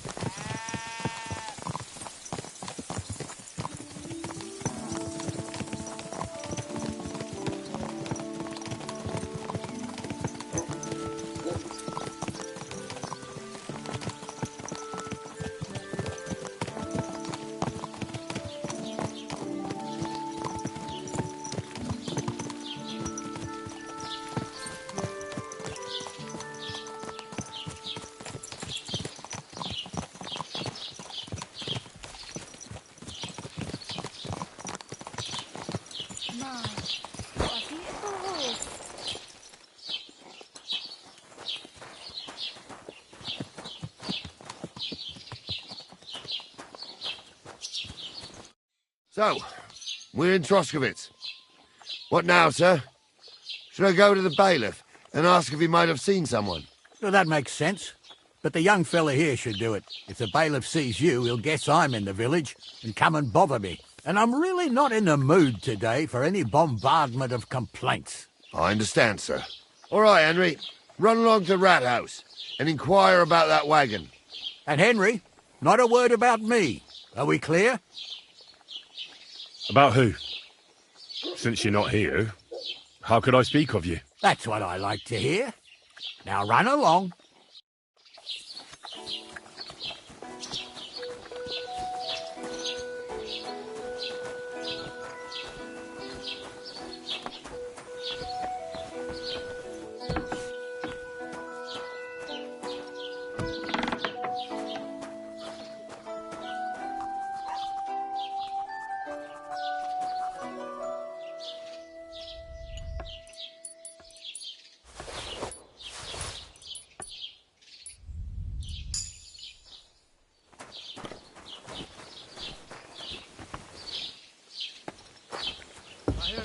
Cut down the old oak at the crossroads. Oh, no.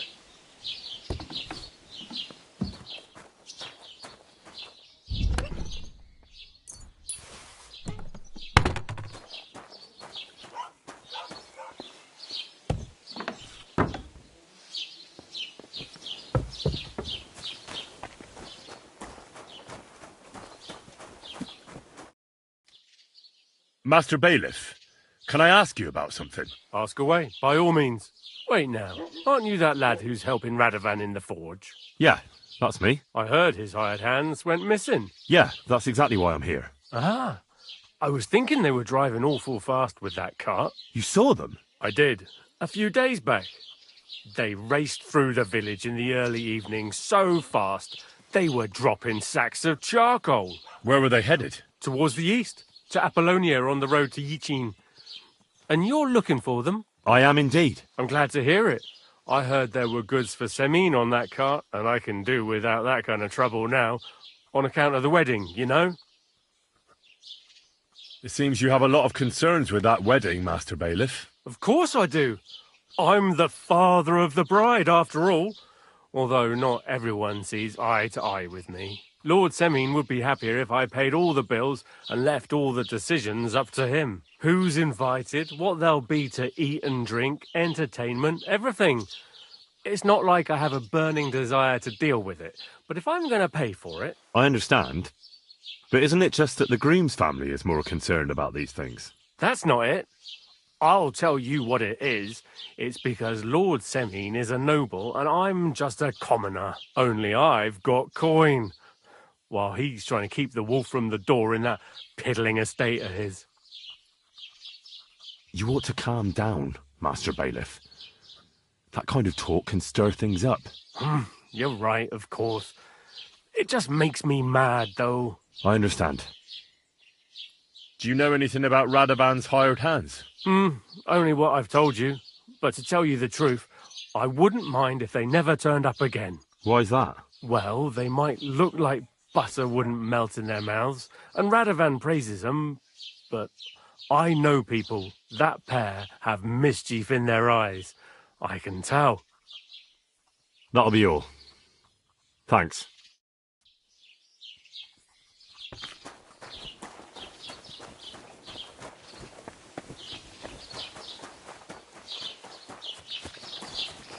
Excuse me? Well then, young man, how did it go? I didn't say a word about you, sir. There's a good lad. And what about the cart? They were spotted here, sir. Going to the east, towards Apollonia. So to Yitchin? The bastards! And what about my goods? Oh, they were driving so fast, it was falling off the cart. The thieving scum. Let's hurry. To Yitchin. Sir, I can send a message to the Yitchin captain of the guard. Oh, it'll take too long. We'll go and get them ourselves. You'll be missing preparations for the wedding at home, sir. I will. Praise Lord Jesus Christ. If I have to choose between riding to Yitchin and listening to Dorothy's endless fussing, I'll take Yitchin any time. Besides, there's a nice inn along the way. The Three Cats. We can spend the night there. I remember that place. My. But I'm not sure, sir, if they'll let the two of us set foot inside the door. Oh, gnarly, that was 15 summers ago. God knows if the place is even still standing. True. Still, we'd better keep our eyes peeled. They might not have gone to Yitchin. They could have turned off somewhere. Or something could have happened. They might have been ambushed, maybe. Will you give over with that? I'll bet my braves they weren't ambushed. More likely we'll find them boozing at the Three Cats. That'd surely be the best outcome, if that old dive is still standing. Let's go, then.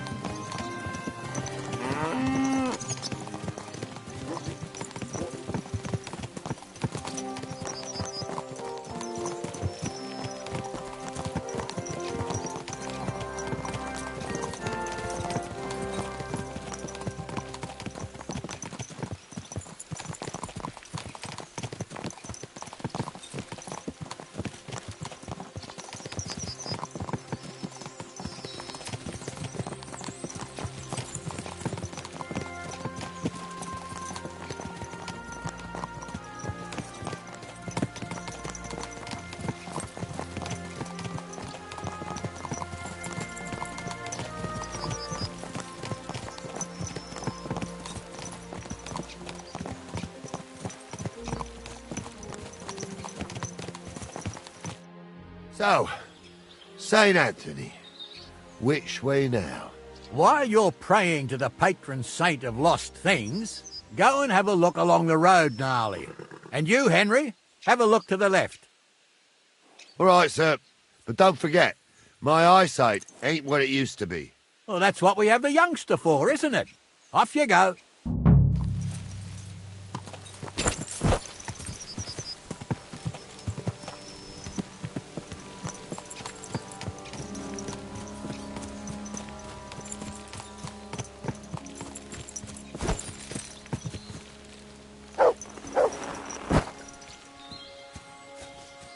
A sack of charcoal? That could have fallen off the cart.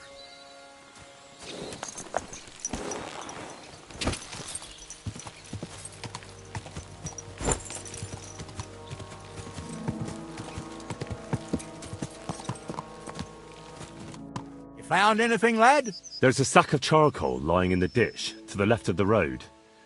The bailiff said they were driving like the devil, so maybe it fell from the cart. Oh, that makes sense.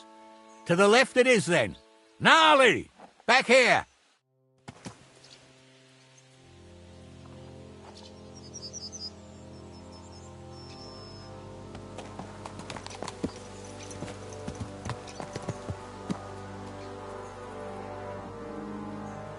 We're getting close.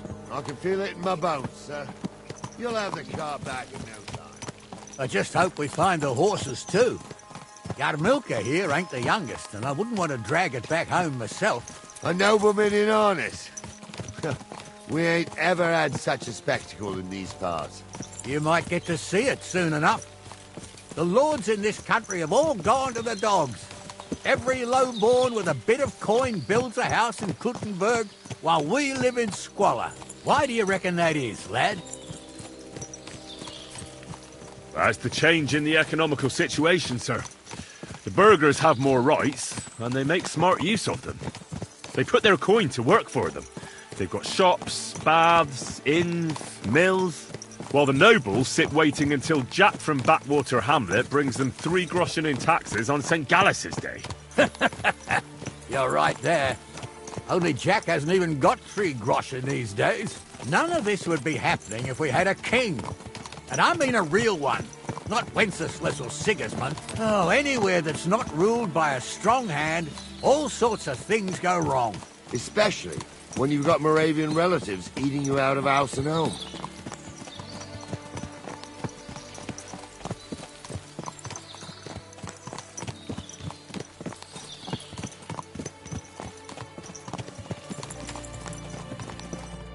Oh, hold up. This is strange. I don't see any cart tracks. What do you reckon, Gnarly? I'm blind as a mole, sir. But it's all peculiar, right enough.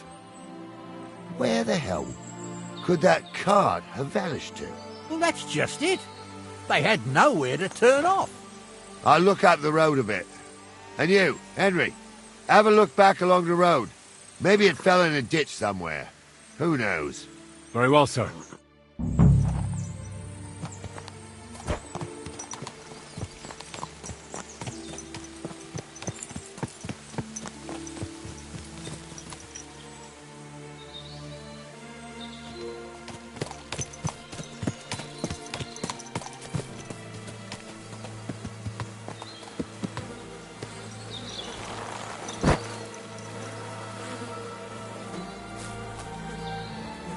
Blacksmith's cart. And someone went to a hell of a lot of trouble to hide it from the road. Hey! I found the blacksmith's cart! Come here!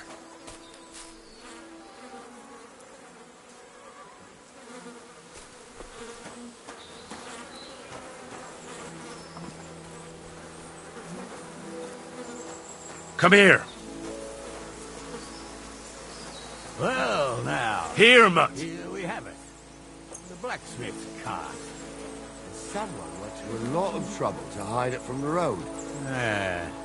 Of course the goods are... Till we meet again.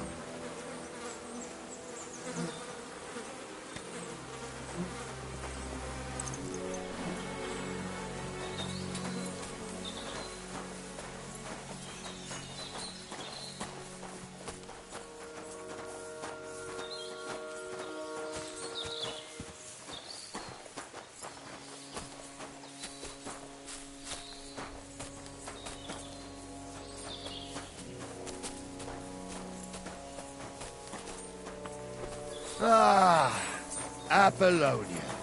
I spent a lot of time running around here as a young lad. Oh, not me. This place always gave me the shivers. God's truth, I ain't got only good memories of it.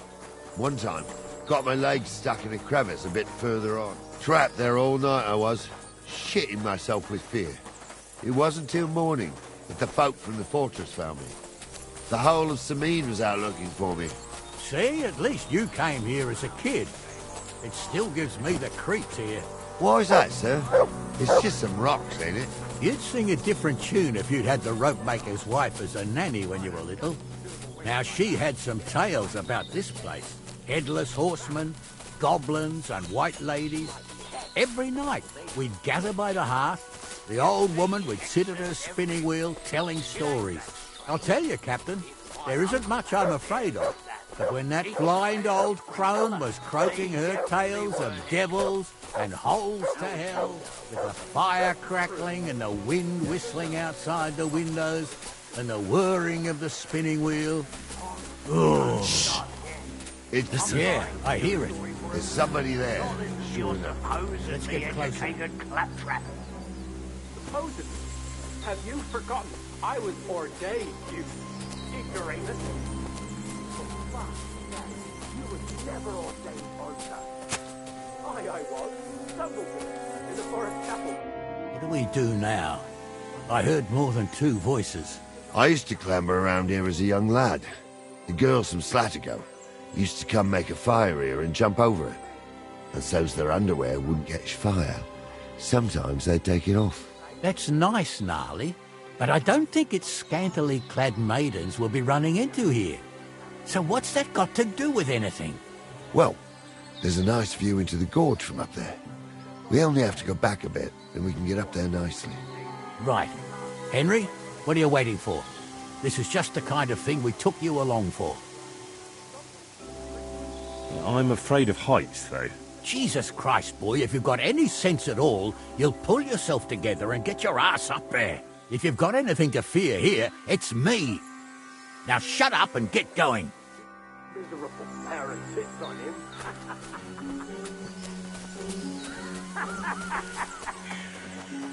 You don't say. You really saw that? I'm not kidding. Bonza, tell him I'm not having him on. You saw it too. True. He ain't yanking your pizzle. Those I definitely saw it aren't with the my own blacksmith's 2 eyes. hands. She had one different than the other. I'm gonna bash your face in! I'm all yours.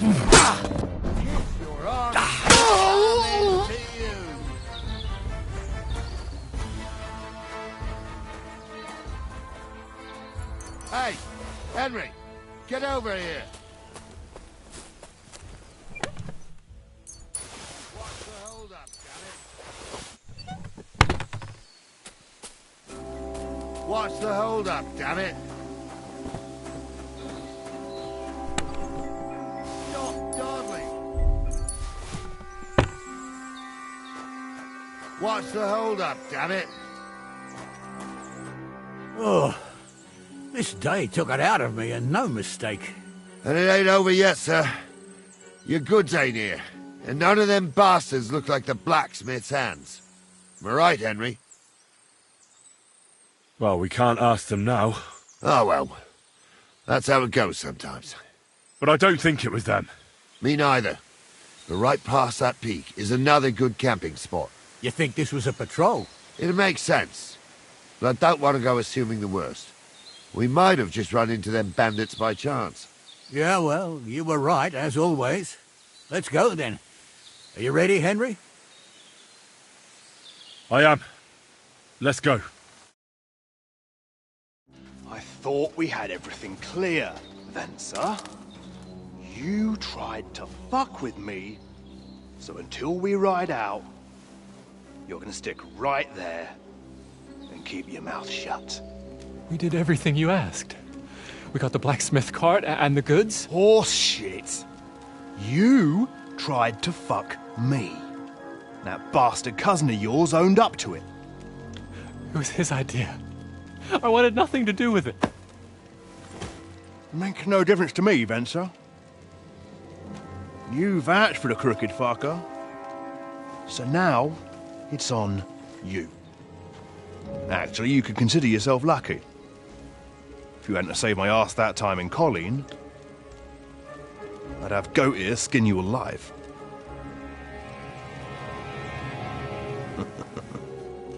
Bastards. You can't trust anyone in these parts. Get ready, Gnarly. We are going to parley. Like that time at the Shani, sir? Yes, exactly. Only there was more of us that time, and less of them. Oh, don't worry, there won't be a problem. They're just common thieves. Besides, I'll take young Henry with me. What, me? And if they're still feeling brave, you get to try out that new plaything of yours.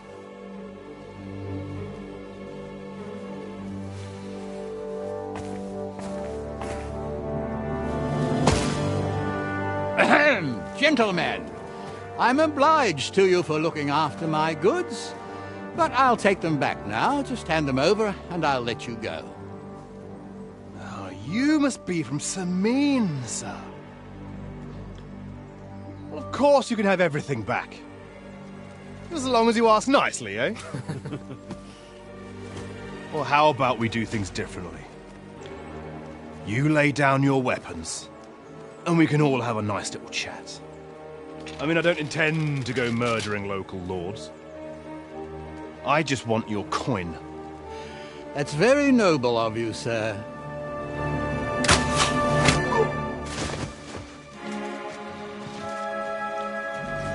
What are you gaping at? At them!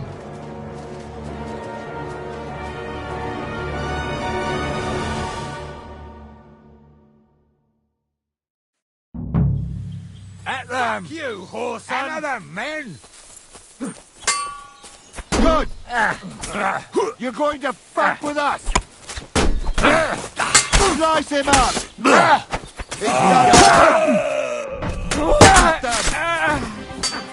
I'll be done with you in a flash. Good! Good! Good! Still Smash standing him on the head! You can hardly stand, asshole! They got what they deserved, the fuckers! Henry! Hey, Henry! Are you listening? Come here! We'll decide what to do with you, mate. What's the rush, Captain? I still haven't got myself together.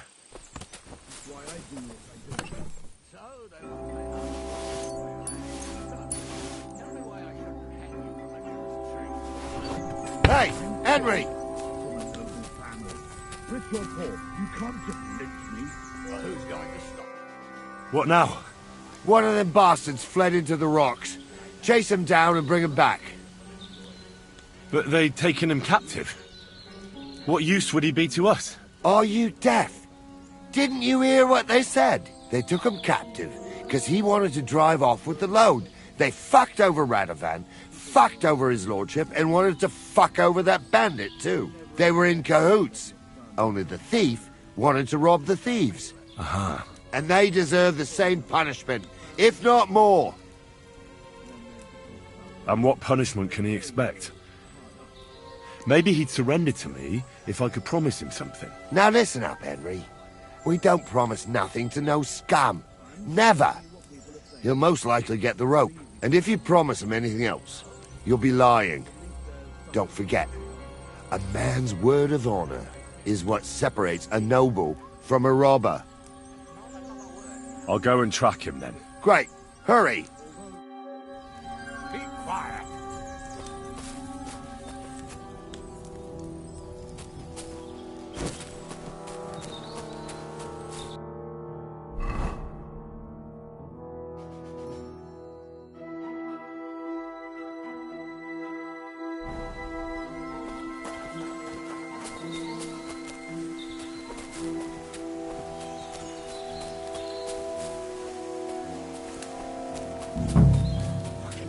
Front seat, fucking jewels, fucking everything.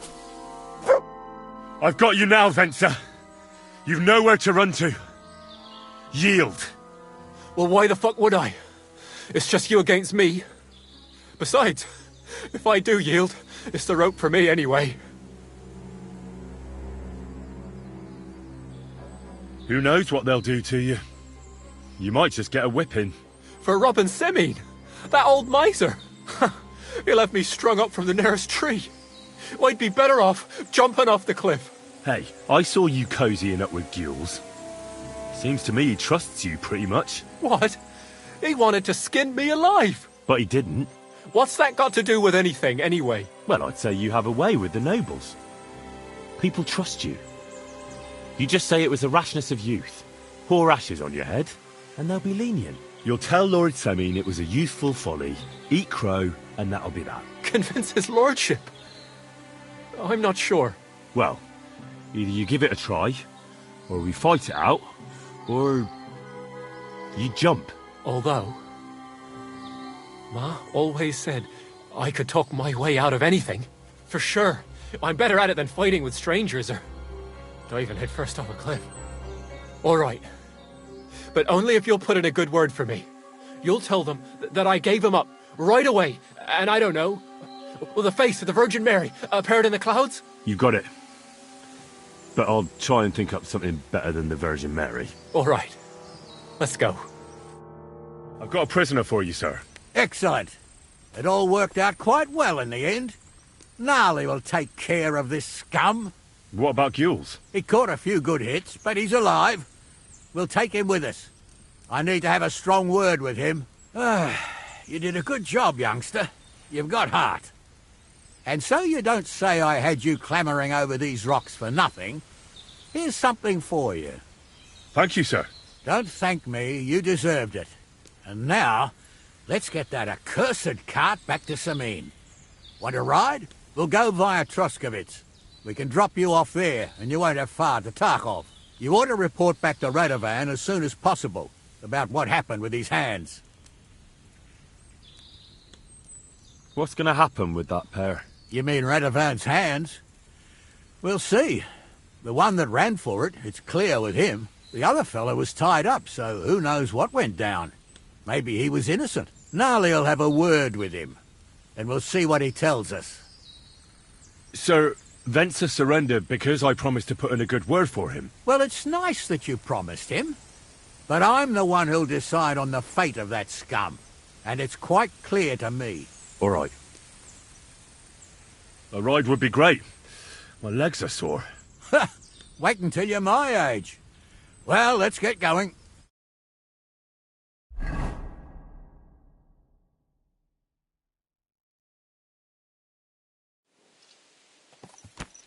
I didn't do nothing wrong, I swear. It's all Venser's fault. It was him who said we'll sell the car to Gules. It weren't like that at all. We shook on it. But on the way, you had the idea we'd keep it. What? That ain't true. Leave it out, you two. One way or another, you wanted to fuck me over. Doesn't matter whose idea it was. So, you wanted to steal the cart for yourselves, but you still got caught? I didn't want to steal anything. That was Venser. It was your idea. What the fuck are you talking about, blaming Venser? You really are prize idiots. If you hadn't gone round the rocks, you could easily have got away. But I've got a big heart, so I sent the lads to give you a hand. I told Francie it wasn't a good idea to nick it. Bollocks. As soon as you saw the lads, you gave the horses the whip. You were holding the reins, Venser. You see? While you were shouting rude insults. So you're both in it up to your necks, as far as I'm concerned. Where are you taking us? To Samin, where his lordship will hear you out and decide what to do with you. I hope you realise you can't just execute me. It depends. By right, I should send a plea to some court to decide if we can behead you. But in these shitty times, nobody will give a toss. Parchment's dear, and ink ain't free either. So as far as I'm concerned, I'd happily risk it and lop your head off without permission.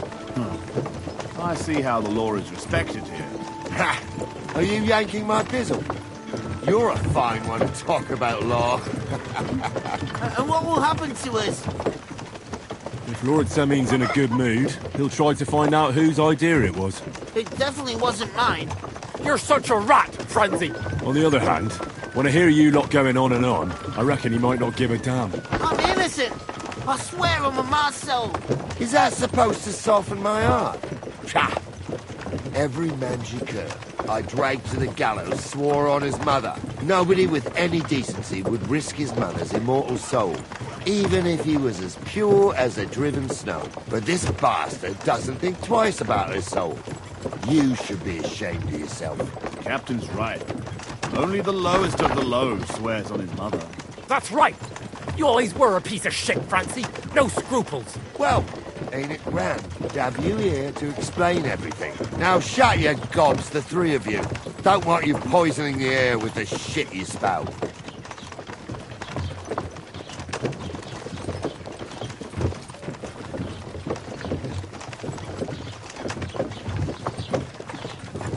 Keep close to the others. Safe.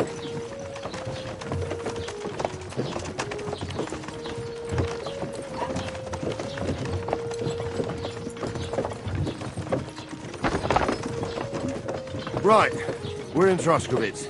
This is where you get off, Henry. Thanks a lot, Captain. Don't forget to go and tell Radovan what happened, so he can stop worrying. Will do. And drop by Samin sometime. You may be wet behind the ears still, but you're a laugh to have around. Wet behind the ears? You're a bit young for that kind of talk, Captain. Ah, if only.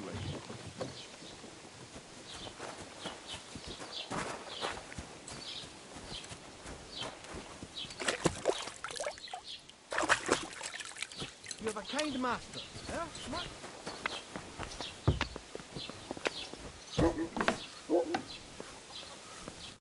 What's prostu, frienda? How can I help you? I'll have a look at the wares.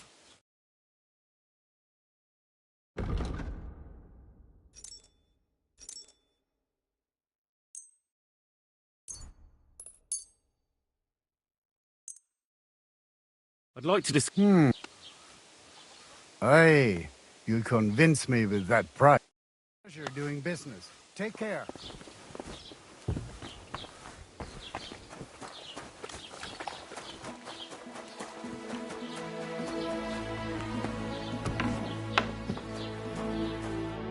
Was willst du? Show me your wares.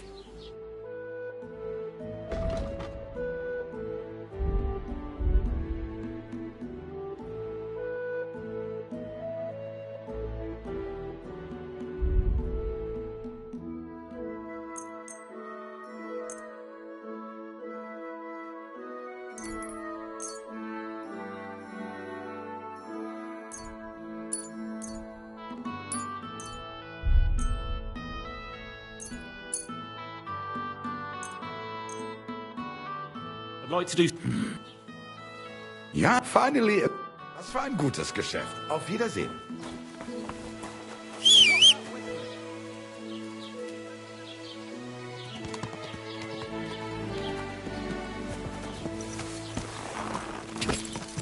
Quick!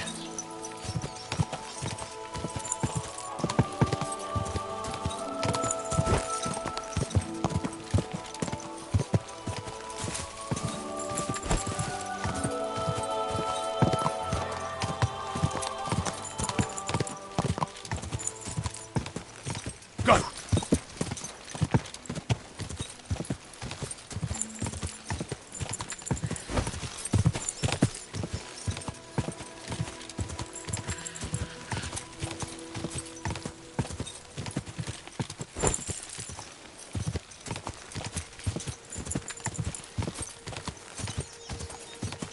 Go!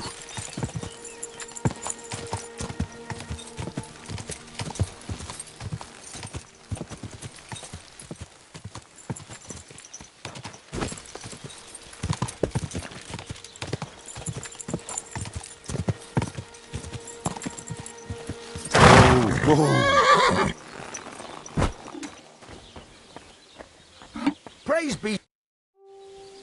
So, job done. The cart was found and driven to Lord Semin's courtyard. Whew.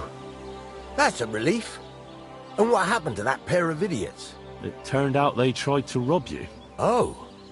They did they? Aye. They plotted with some robber baron called Gules and brought the cart to him. The bastards. I should have realized they were a bit too keen on work. And how did you get the cart back? Well, I went to Semin, and they were wondering there too where the wagon got to. So we rode out to look for it. Me, Lord Semin, and his captain, Gnarly. Well, God's nails. And the three of you tracked them down? The whole band? That's right. They were hiding in Apollonia, along with the carts and the goods. Indeed. Where else? The bastards. And what about my hands? I'm not sure. Lord Semin took them and Gules to his courtyard. We'll see how he deals with them. I'd know what to do with them. Don't worry. I don't think Lord Semin will let them off lightly. Anyway, the main thing is the cart turned up. I'd be in a right mess if it didn't. No doubt. And you've earned a reward for your trouble. I've got just the thing for you. Some mercenary once had his cuirass repaired here, but never came back for it. Who knows what happened to him? So now it's yours. It's been through a bit, but it'll still serve for a while. Thanks. It'll come in handy. And have you got another job for me? Young Lord Semin's wedding is coming up, and it's got my head spinning. Look, you must have seen Agnes, the bailiff's daughter. when you were in Truskovitz. What do you think of her? I haven't seen Agnes. Is she pretty? Pretty doesn't do her justice. She's a beauty. But she's got such a sharp tongue on her that I don't envy older at all. And how about you, lad? Have you got some lass waiting in Sasau? Yeah. And I hope she'll wait. Her name's Teresa. Her uncle owns a mill on the river in Ratai. A girl from the mill? You want to watch out for them types. You might get caught up in devilry, lad. A wedding's a serious business. You're not just getting a bride, but a whole family. So you have to show them you're a man who's worth it. All the more so when you're noble-born. Old Semin wants a special sword forged for his son's wedding present. Excellent. So what are we waiting for? Should we get to work? Hold your horses. It can't be any old steel. This has to be a first-class job. A blade of first-class steel? That's right. And that's just the problem. You don't want me to steal that sword, do you? God's nails. Don't annoy me, youngster. This is a serious matter. A good blade must be flexible, but not brittle. The best blades are made from welded steel. It would take weeks to make that kind of steel. The wedding will be a distant memory by then. Relax, lad. I've got it all figured out, as it happens. There's this old hermit called Ambrose, living in Apollonia. But who's old and sick? I know. God's nails, let me finish talking. The word is, he was fighting heathens years ago in faraway Andalusia, and folks say they saw this interesting broken sword in his hut. From the description, it seems our peculiar hermit has a real Toledo blade. Welded Spanish steel? There's nothing better for a sword. See now? You do understand. But there's a catch. Naturally. They say that Ambrose the Hermit has changed a lot recently. People from far and wide used to go to him for remedies and blessings. But now he won't see no one. I even heard he made a pact with the devil. And there have been other strange goings-on. What strange goings-on? I heard something in the tavern about some apparition. But that's all I know. With the devil? Why would the hermit make a pact with the devil? No idea. It might just be old wives' tales. Right. I'll try to find out more about the hermit's sword. But in return, you'll get me invited to Semin's wedding. If it means so much to you, why not? Come and see Betty from the Truskovitz Tavern. She knows all the gossip. She'll definitely tell you more about the hermit. But Henry, if there's any truth in that pact with the devil, don't get caught up in it. The best sword in the world isn't worth eternal damnation.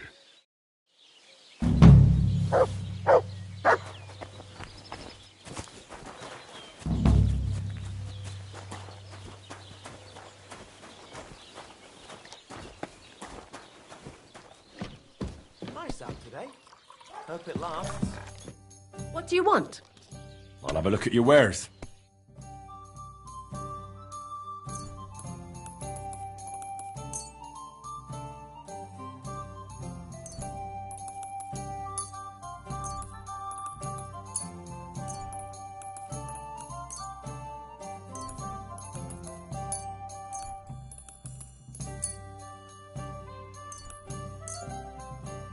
A word about...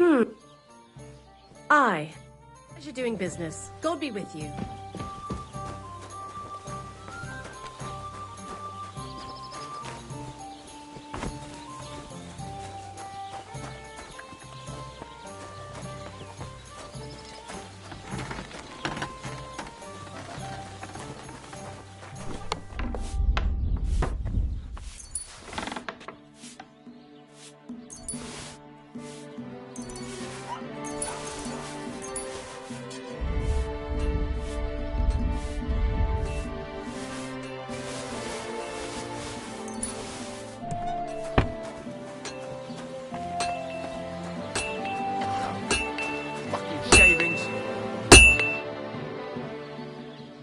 I'll have a look at the wares.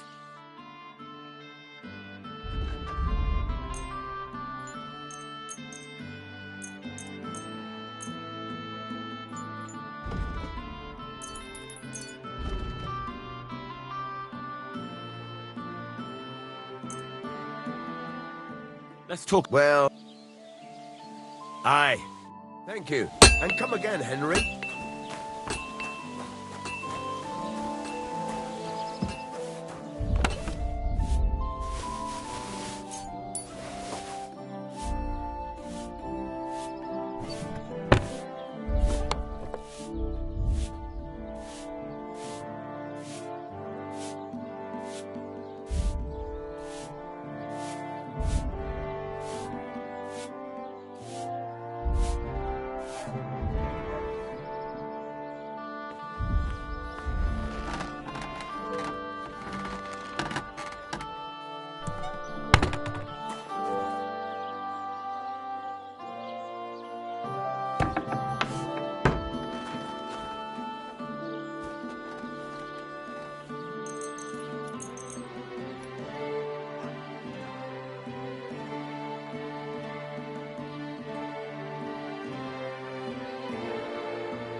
I'm as hungry as a wolf.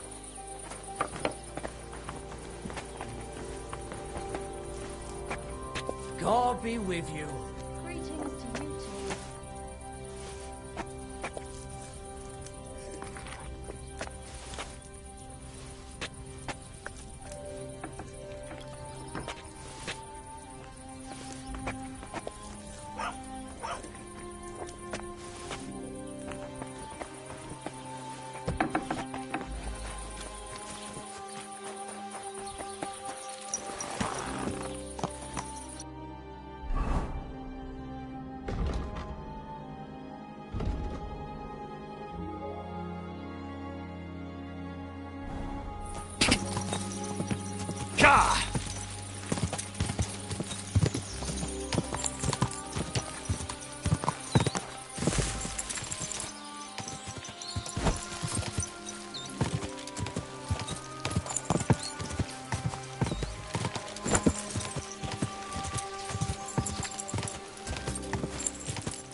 Go!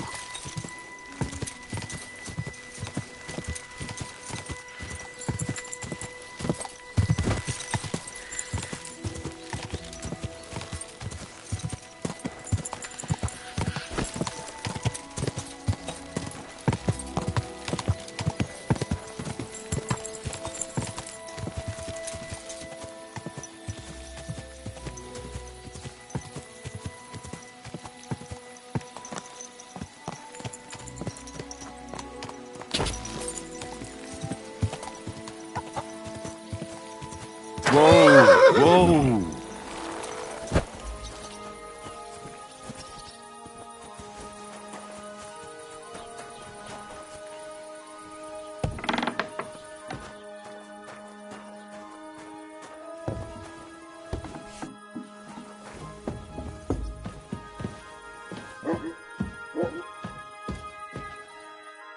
Good morning. I need some advice. You want some advice? Here's some for free. I catch you fighting here again, and I'll spank your bare ass like a brat. Down to business. I don't have all day for you, so what do you want? I promised Radovan the blacksmith I'd go and see Ambrose the hermit in Apollonia. My God, lad, stay away from them rocks. Ambrose the hermit sold his soul to the devil and won't talk to nobody no more. Yeah, I heard that as well. But it seems a bit far-fetched. So why would an evil spirit suddenly start appearing near Apollonia? It's the devil's work, believe you me. And has anyone sent to the castle for the priest? Not at all. Bailiff Thrush is keeping it quiet so far. 4 strangers came here yesterday. They sat in the corner there, but once they heard about the apparition, they started to take a big interest. What strangers? They looked like monks, only they had daggers concealed under their robes. I saw them clearly. I'm telling you, there's something fishy going on around Ambrose. But I have to speak to him. Didn't you hear what I said? He doesn't speak to nobody. He hides away in his hut and sends everyone away. I'd think long and hard before doing anything if I was you. Because this reeks of hell. There's something else I need to know about this hermit. Ask then if you must. What do you know about this apparition? Stanislav, the herds boy. He comes running into the village that night, all terrified, saying he'd seen a rider from hell in Apollonia. And the very next night, it appeared in the rocks below the road to Tahov. There's this conciliatory stone cross there. And the next day, it was at a funny angle. There's some devilry in it for sure. And it was the herds boy who saw it by the cross, or someone else? The apothecary's wife, Gerda. Ask her yourself. She's not been herself ever since, poor woman. Where can I find the herds boy? Stanislav has a sheep pen in the meadow beyond the Troskovitz graveyard, right above the big crossroads outside Apollonia. How do I get to the hermit? You're asking for trouble, lad. But all right, if you insist, you go through Apollonia, along the path below the rocks, till you reach the point where it crosses the stream. And from there, you take the path uphill to the left, leading into the rocks. Who's this hermit fella, anyway? No one knows. He settled in the rocks a few years back. Folk used to go to him for various healing ointments or advice. And what has he got to do with this apparition? Well, he was at death's door recently, bedridden, and then suddenly he's got his health back. Just like that. And he's like a different man since then. He sends everyone who goes to see him packing. Mark my words. He sold his soul to the devil to get better. And the devil sometimes comes here on the prowl for unwary souls. Where did these peculiar monks come from? Hard to say, but they rode in on well-fed horses. Monks on horseback? That's definitely odd. Well, Bashka the Butcher says they came from the bishop about that diabolical apparition. In short, the Inquisition.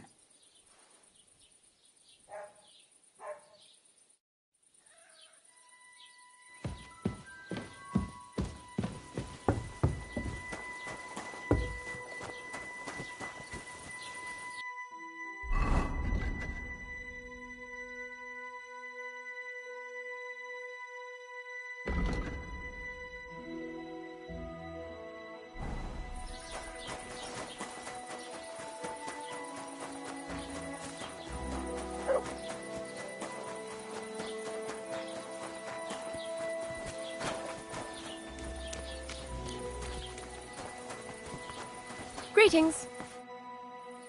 I'd like to ask you about something. No, I don't want to talk about it anymore. Go away, please. Easy now, Gerda. There's nothing to be afraid of. We'll get to the bottom of this mystery together. Really? You're not going to laugh at me like all the others? I believe you really did see something. But I want to know what it really was. So, what do you want me to tell you? Relax, Gerda.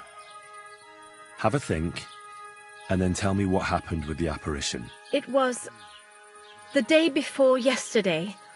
I was picking marshmallow roots above the rocks. It grows by the cross there, near the big dry tree not far from the road to Tahov. I didn't get home till after dark when I suddenly realized I didn't have my knife. So you went back to the cross? God have mercy. He hopped up right out of the ground in front of me. He was all in black and he was grinding his teeth. I started to scream. There was something glinting in the dark and this clanking sound and I just turned and scarpered. That's all? At one point I turned around and I saw a dark shadow darting across the field. Proper flying along it was, like the devil, and heading straight to Apollonia. What's this place where you saw the apparition? It's a conciliatory cross. erected in the memory of some innocent's death. They say some years ago, a young fella killed himself on account of an unhappy love affair. He jumped from a cliff. And the day after you saw the apparition, the cross was at an angle. Aye, all askew. Everyone here saw it. I didn't go back. I can't. Don't worry, Gerda. Nobody's going to make fun of you anymore. I'll find out what it was all about and what you really saw there. What do you think happened? I don't know yet, but you needn't fear. Everything will get cleared up soon. Thank you. By all the saints, thank you. But please, come and tell me how it turned out. I'll make it worth your while.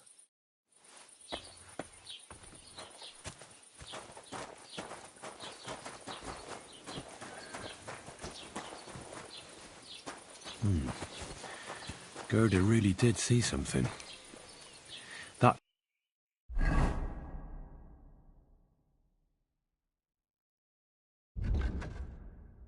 cross hides a secret. What? You silly doggy. Hey? Go!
The conciliatory cross. A memorial to the unfortunate death of that young man. I'm more interested in what secrets it conceals now. Fresh soil. Someone was digging here recently. It doesn't look like an apparition, Gerda. He didn't take either the coin or the books. So it wasn't a thief. It must be something else he was after.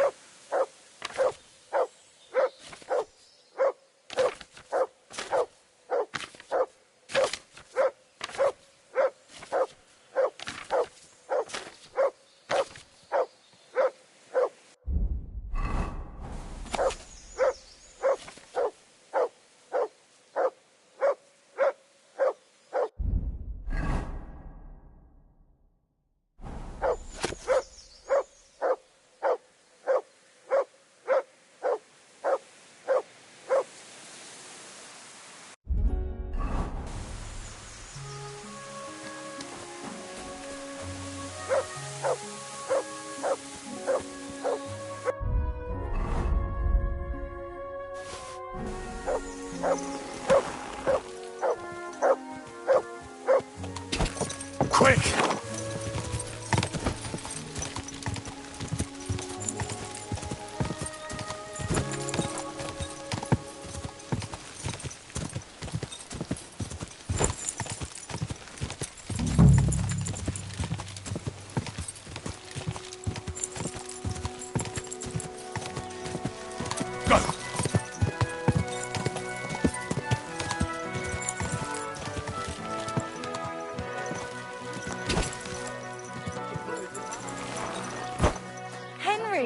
Good to see you.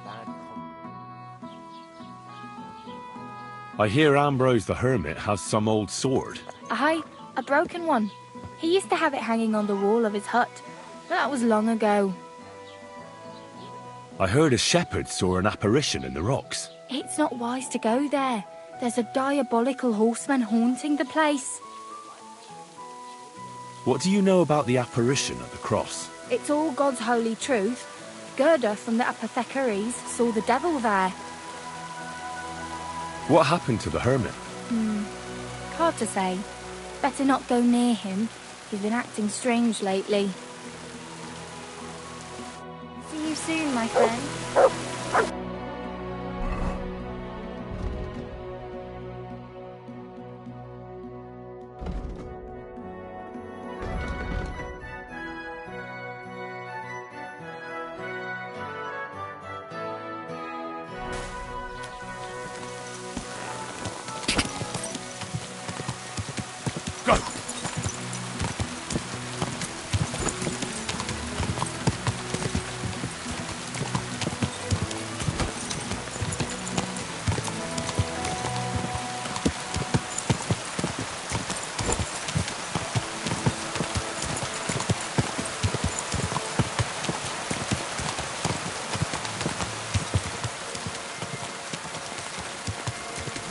Quick!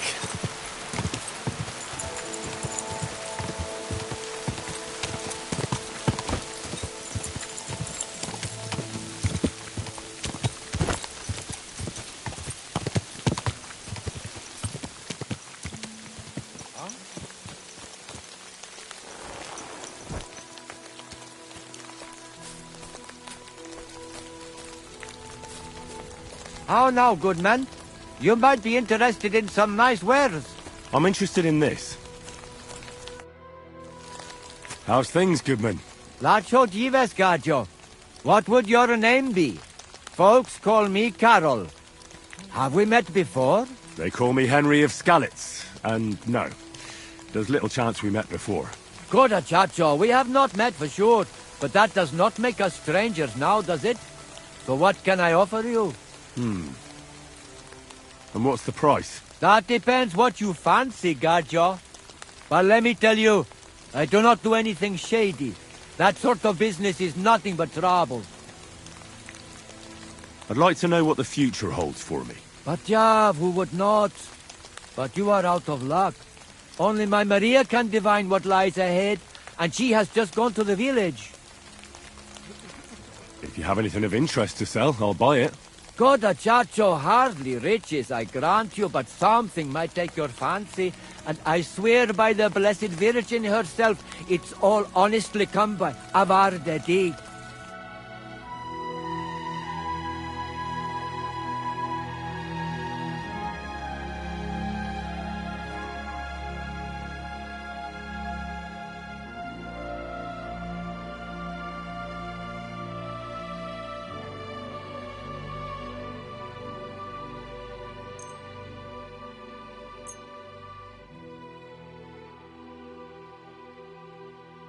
Word about... Well? Do we have a deal? That's all. Laches, I'll agree to that. I hope you'll be satisfied. Take care.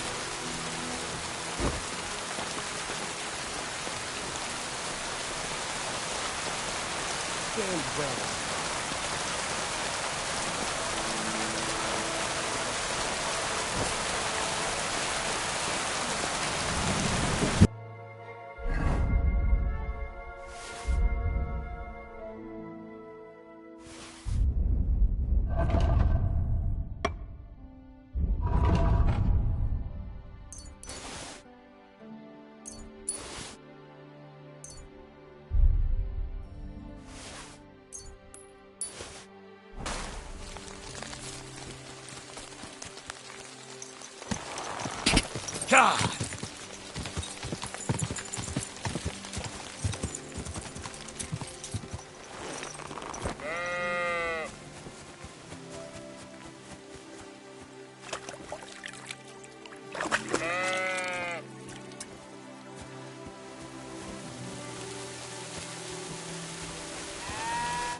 Good day to you.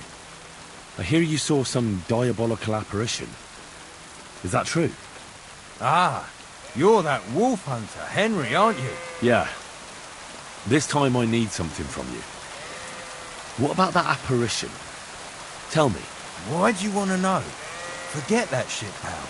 It reeks of fire and brimstone.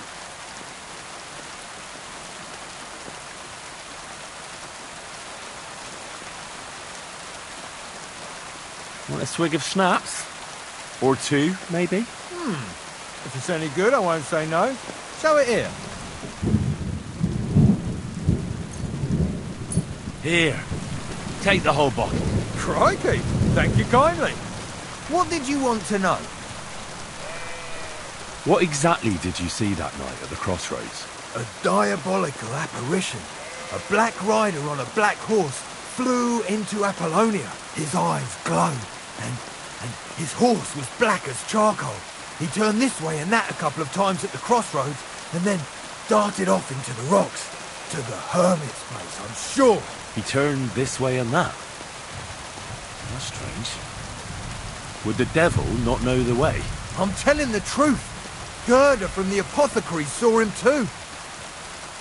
But the hermit helps people though, doesn't he? Aye, he did. Only now they're saying he was at death's door and sold his soul to the devil. And that was the horseman. Why? Why would the old man have sold his soul to the devil and then kept living as a pauper in his hut? Who knows what's going on in them rocks? Some devilish trickery for sure. Take care for now. Ka!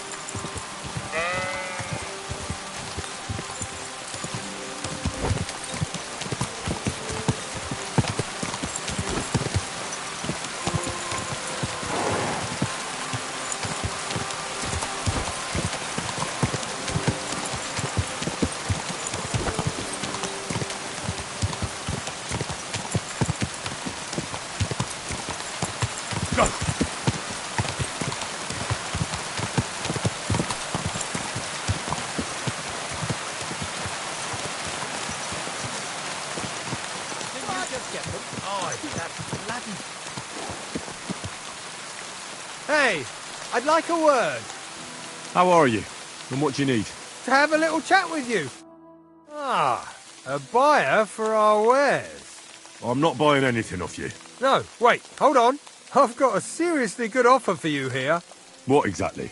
I have an exquisite apple. Now that's an offer you can't refuse. Thanks, but I won't be buying anything. Maybe I'm not making myself clear. This is an offer you cannot refuse. I'm not paying that much for a plain old apple. God, you're a blockhead. So let's forget the fucking trade, shall we? They're mine! Oh, whoa. Go, go, go!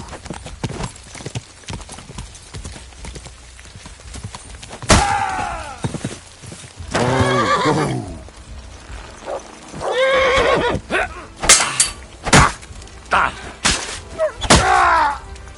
I'm on! You can't take me! What do you want?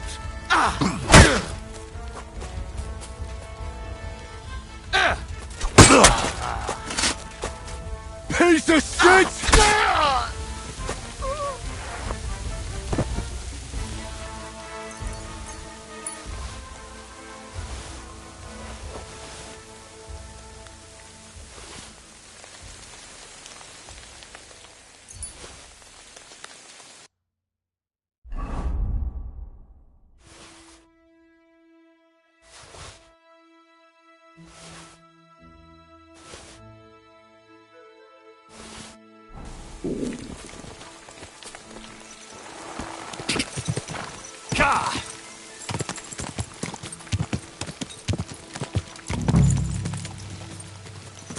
This is the place the innkeeper was talking about. The hermit lives somewhere up here.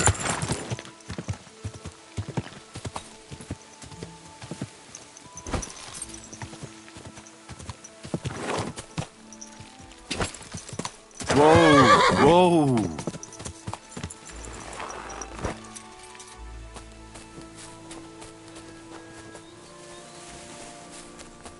Huh. A horse? What's it doing here in the woods? I should take a closer look. A beautiful horse. Black as charcoal. The herdsboy wasn't lying. And you don't smell of brimstone. You're just an ordinary horse. Someone really did come to see the hermit. But it wasn't the devil.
Judging by what I've heard about you, you're a bit fishy, Hermit. What do you mean? Well, there's a lot of talk about you in the village. They say you've made a pact with the devil, and are summoning demons from hell. Old wives' tales. What do I care about such nonsense? Well, but supposing it isn't nonsense? Of course it is. The apparition was seen by the conciliatory cross at night. Old wives' tales. I went to take a look, and it really is askew. But it wasn't magic that Hellspawn was wielding. It was a shovel. There was a hiding place beneath the cross. And the man digging there at night didn't have time to put the cross back in the right position. By all the saints! So someone was digging there. What has that to do with me? There was a brand new cloak of the Knights of the Cross in the hiding place. It's clear that the man doing the digging hid it there, maybe to cover up who he really is, and what he's planning. I still don't know what you want from me. What have I got to do with some cloak? The man who took things from the hiding place can't have been some chance thief, because he left a purse full of coin there. So keep the groschen, lad, and stop pestering me. It's nothing to do with me. I found some pretty interesting documents of the Order. I don't know what you're talking about. I reckon you do, Ambrose. According to one of the documents, you were appointed Seneschal of the Knights of the Cross with the Red Star. Or are you going to tell me it was some other Ambrose? I'm not going to tell you anything. I don't know anything about any documents. That's enough. I think there are enough fishy things going on around you for me to tell the bailiff. But you're in luck. All I'm after is that broken sword. So, come clean. You're wide of the mark. But in the end, maybe you could help me. What do you want help with, Ambrose? I'm not Ambrose. He died some time ago. I am Conrad, Knight of the Cross with the Red Star. Ambrose is dead, you say? How did it happen? He was an old man. Unfortunately, he was already at death's door when I found him. And you had nothing to do with his death? Of course not. Ambrose was my friend. I'd known him for 20 years. He was a good member of the Order, and an outstanding teacher. Ambrose was a member of your Order? More than a member. He was the Seneschal, second in rank only to the Grand Master. He served the Order for many years before getting into a dispute with the Prague chapter and the Inquisition. Then he had to disappear. I was the only one to know where to look for him. But I came too late. All he managed to tell me was his last wish. What was his last wish? He wanted me to find a hiding place beneath the conciliatory cross where he'd hidden his past. He sensed that death was coming for him. He wanted me to help settle his affairs. And he also longed to hold his old sword in his hands one last time. I went to his hiding place that very night. But by the time I got back, Ambrose was dead. I put the blade on his grave, in place of a cross. What are you doing in the hermit's hut, then? In Prague, I got into a serious dispute. Ambrose was the only person who could help me. That's why I came to see him. I'm guessing that the diabolical horseman scaring people round these parts was you. That was not my intention, believe me. So the sword is on Ambrose's grave. Will you tell me where I can find it? You want to disturb his rest? I just want the sword, that's all. It's no use to him now. All right. I'll tell you where his grave is, if you fulfill Ambrose's last wish instead of me. I can't do it. All right. What am I supposed to do? Listen carefully, then. There's an old widow called Margaret living in the village. Take this cross to her, and say to her exactly these words. Margaret, Ambrose forgives you, but his brother must get what is rightfully his. Margaret, Ambrose forgives you, but his brother must get what is rightfully his. That's right. I hope she'll know what this is about. Don't worry, she will. Give her the cross, and I'll tell you where you can find the sword. Benedictio Domini sit tecum.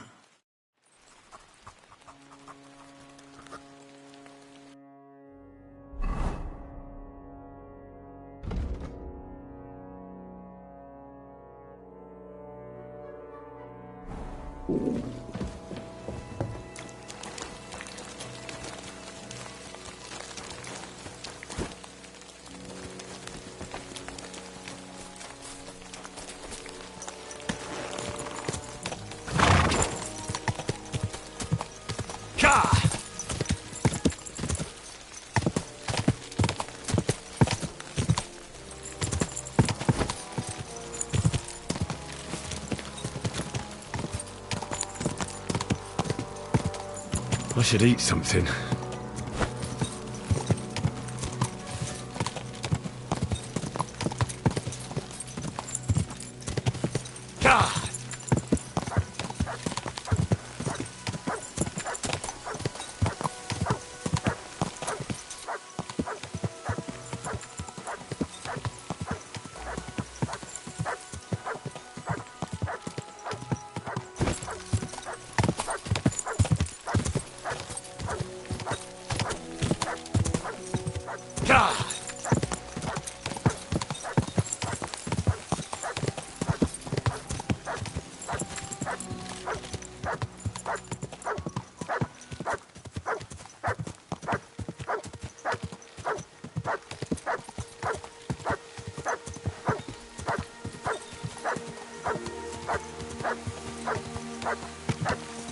I feel quite hungry.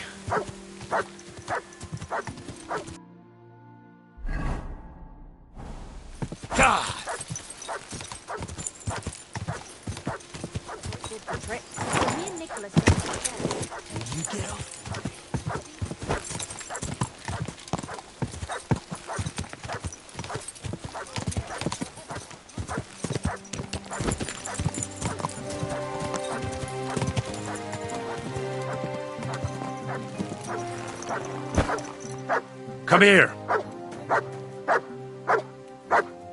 Look what I have for you. Aye, aye, you silly doggy.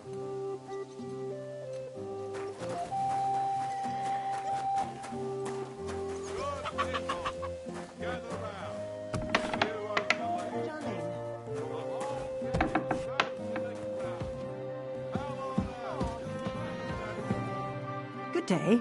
What would you like? This might seem strange, but I'm supposed to give you this. A cross?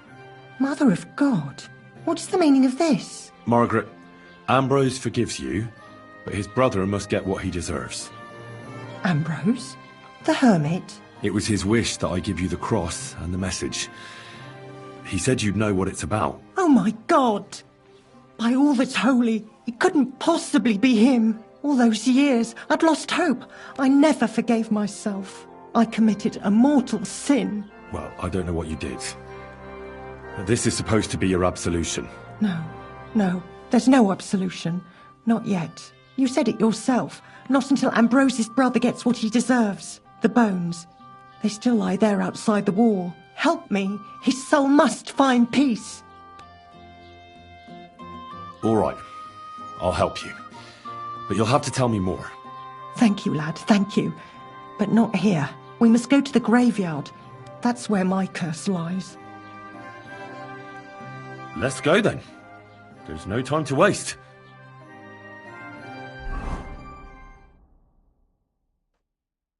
Here it is. What does the graveyard have to do with absolution? Hold on. Not so fast. I'll tell you everything. First, tell me, are you afraid of the dead? The dead should rest in peace, even if they aren't in consecrated ground. You're right, lad. But sometimes there's no choice but to disturb them. You see, one poor soul is waiting for redemption. For years and years. Ah, I get it now. Ambrose's brother has to get what he deserves. This is about the soul of Ambrose's brother. His name was Jan. He lies outside the graveyard wall, buried without rites. He's been there for 30 years. Why doesn't he have a proper grave? Because suicides can't enter the kingdom of heaven. They have to be buried outside the walls, like the unclean. The worst thing about it is that Jan didn't kill himself. He didn't deserve such a dishonourable burial, and it's my fault. I said nothing. What happened to him? The memories are painful. We were childhood friends, and Jan loved me. Only I chose his friend Vashek over him. He couldn't get over the rejection. So he lay in wait for Vashek one evening. And Vashek killed him? It was an accident. They quarrelled. Jan drew his sword first, and Vashek had to defend himself. Apparently, they got close to the cliff edge while they were fighting, and Jan fell. When they found his body at the bottom of the cliff, people thought he'd killed himself. The only one who didn't believe it was Jan's brother. Did you see it? Were you there? No, but I believed my Vashek. He would never have lied to me. It pained him till the day he died, and he lived in fear of Jan's brother creeping up behind him one day and taking his revenge. In the end, that fear ate him up from inside. Why didn't Ambrose avenge his brother Jan's death? He must have realised that you two were involved in it. He went away to Prague and joined an order of knights. He didn't want revenge, most likely. He let us live in peace. But then he came back and became a hermit in Apollonia. It never occurred to you that it was him? No. His name was Adam before, but he changed it to Ambrose. Besides, he got old. And I don't go to the cliffs much. Ah, the conciliatory cross where they saw the apparition. That's to commemorate Jan. His brother Ambrose had it built there. And those diabolical apparitions. It's my fault for saying nothing. God is punishing me for my sins. Nonsense. God wouldn't use a diabolical apparition to scare you, would he? And what's more, Ambrose forgave you, didn't he? Only on the condition that Jan's bones will be laid to rest in consecrated ground. Help me lay him to rest in a proper grave, please. But without telling the priest and gravedigger. Isn't that sacrilege? That's the only way we can put right a terrible mistake. Jan didn't kill himself. All right. We'll give him a proper burial. Jan's soul has the right to eternal rest. Thank you. The Lord will pay you back 100-fold. There's a rose bush outside the graveyard wall. You'll find his bones beneath it. Please bury him beside my Vashek. Here, beneath the pine tree. In that way they'll be reconciled, at least in death. Then place Ambrose's cross on his grave to bless their reconciliation. Good dog, Mutz. Show me.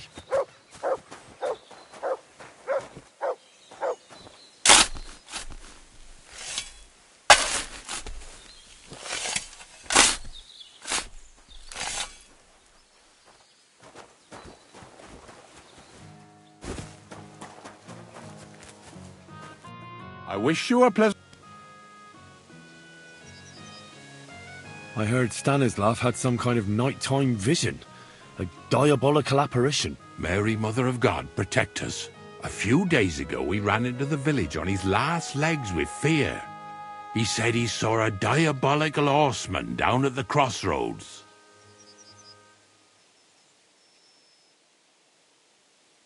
God be with you. I'm hungry I could eat a horse.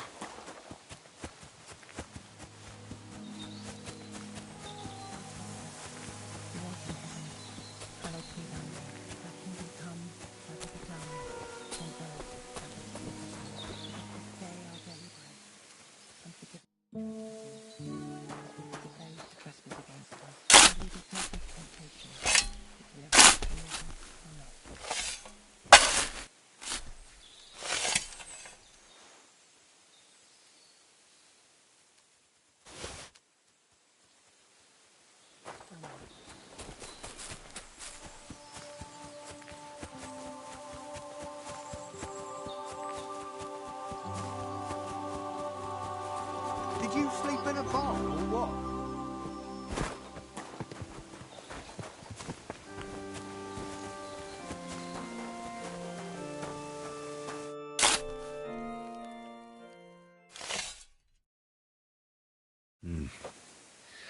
Your journey ends here, Jan. I don't know what you have on your conscience. But rest in peace. I don't know much about prayer in these situations, but... Our Father, there are many sinners in this world, but in the end, we all face your judgment for what we should have done, but lacked the courage to do. So forgive me this little sacrilege. You know better than anyone that it was the right thing to do. Thy will be done, on earth as it is in heaven, and deliver us from evil. Amen. I could go for something to eat now. Ambrose's brother Jan got what he deserved, just as the hermit wanted. I saw that. May his soul find peace at last. And yours too, Margaret. 30 years. I thought about it every day. It's all right now. You did the right thing. Everything else is beyond the law of man. I'd like to reward you somehow. I expect you wouldn't want anyone to hear about all this, right? Well, if you... Will you keep it to yourself? All right. I'll accept the coin, and that'll be the end of it. Thank you again for your help. God be with you, Henry. Farewell. And maybe wash up a bit, so you don't sweat.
Quick!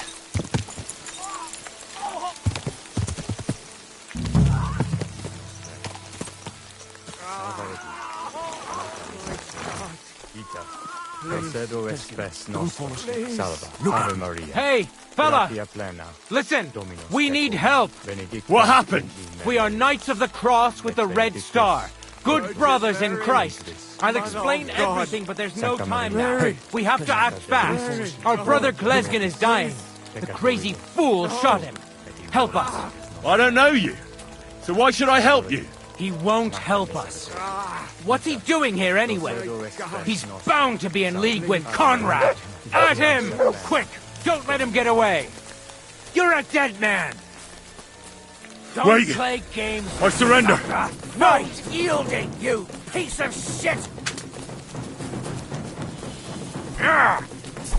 Show your stuff!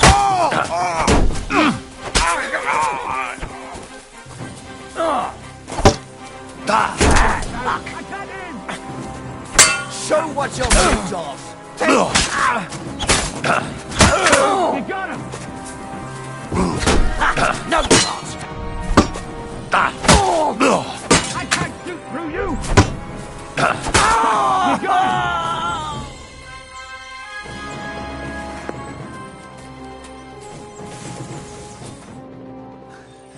Damn it.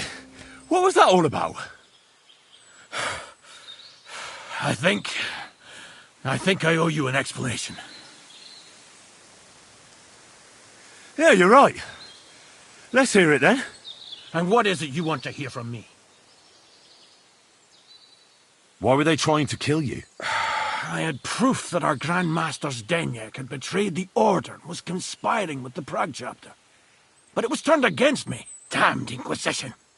First they chased out Ambrose, and now me. Where can I find Ambrose's broken sword? It's not far. At the edge of the meadow up there are 2 entangled birch trees. There's a grave beneath them, and the sword is on the grave. That's all I need to know. And that's an end to it. This is in return for your silence. Thank you, but no. On the run, you'll need the money more than me. I need something to eat. I can't believe this is just lying around.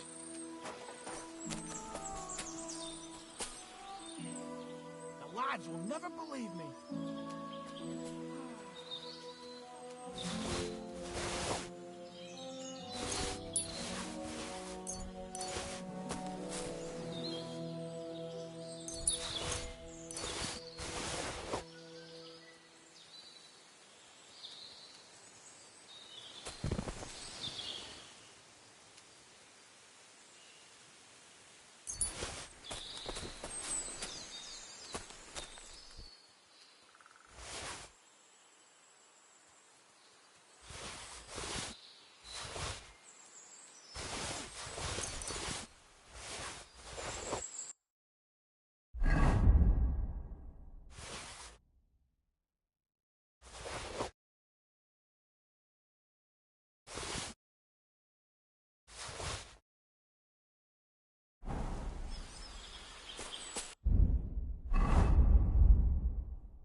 Where's the hermit's grave? It ought to be somewhere around here.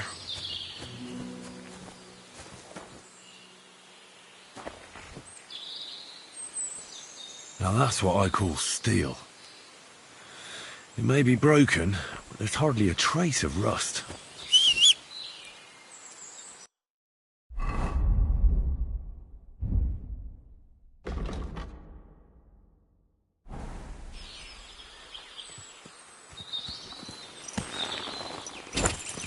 Go!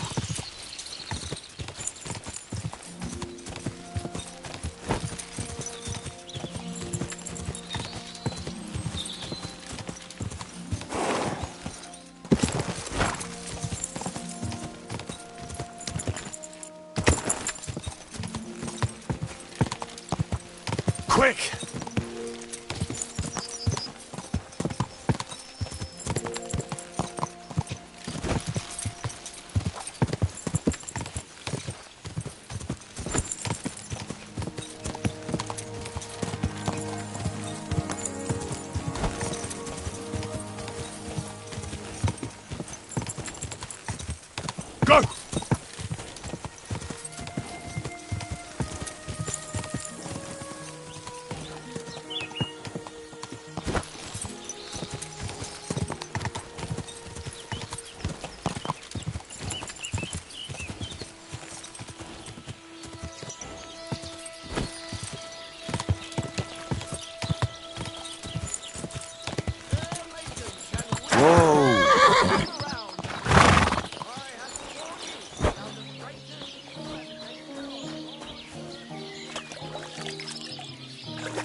Greetings. What do you need?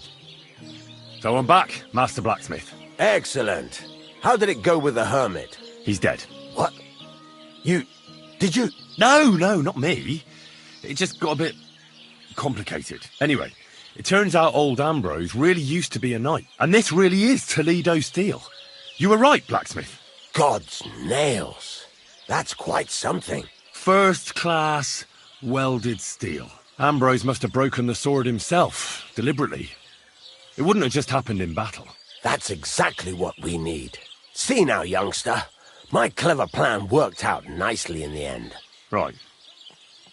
Well, thank you very much for your, clever plan. You haven't disappointed me yet, lad. So I'm sure forging an exceptional sword won't be a problem for you either. Wait, I thought you wanted to do it yourself. I'm just your assistant, after all. Not at all. I trust you. One day you'll become a master. That is, unless you lose your head first.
What a day.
I've got something for you, Blacksmith.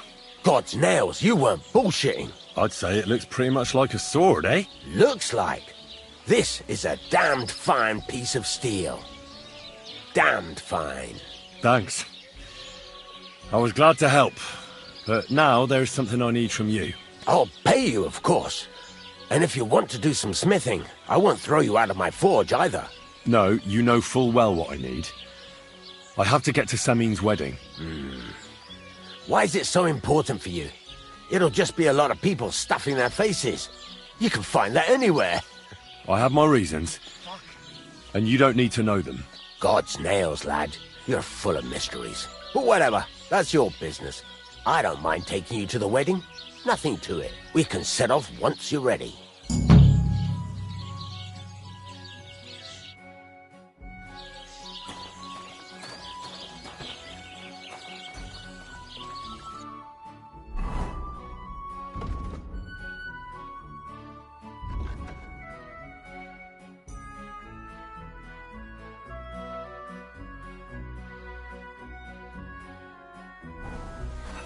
I'm sorry.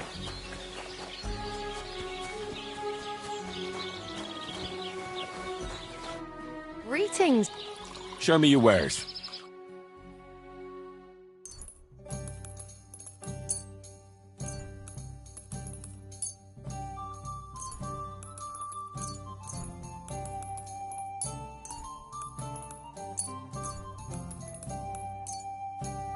Thank you, and take care.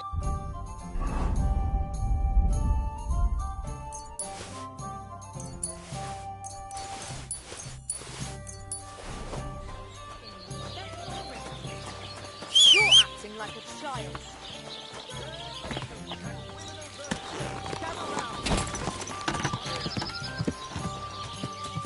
Ka!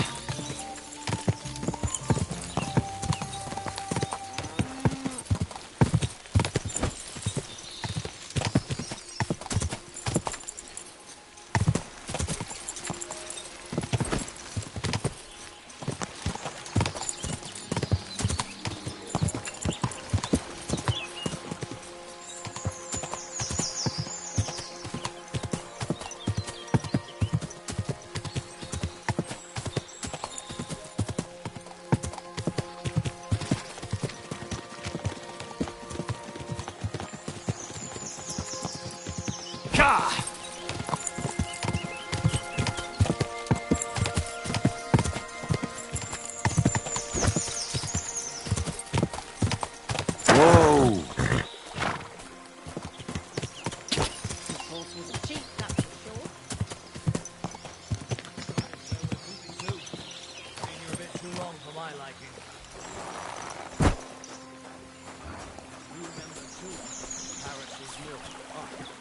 She won't see me and Wraith for a week or so when we were on the run.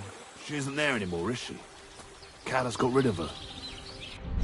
So, are you shitting yourself?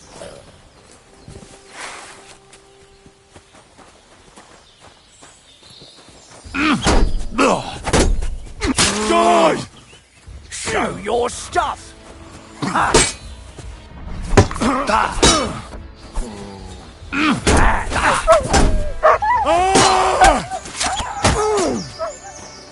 Christ, I'm You want to try me?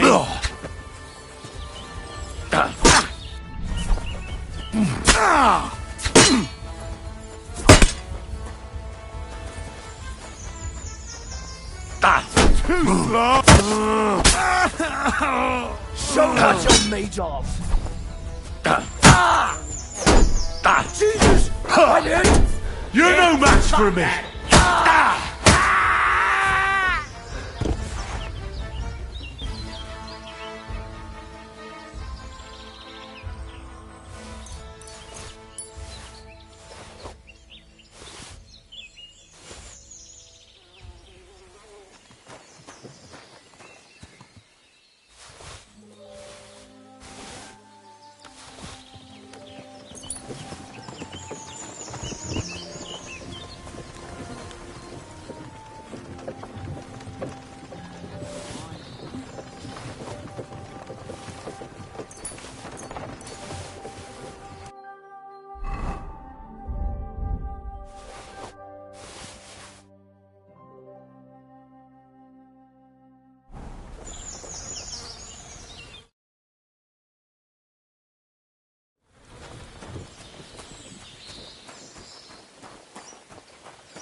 How many times do I have to tell you? Don't chuck your shit into my yard. Not so beautiful. God bless you. I need to take a load off. Certainly. My baths are at your service. Tend to my wounds, prepare me a bath, and wash my clothes, please. All right, but money up front. I'll gladly pay you. Excellent. You'll find exactly what you're looking for in my bath.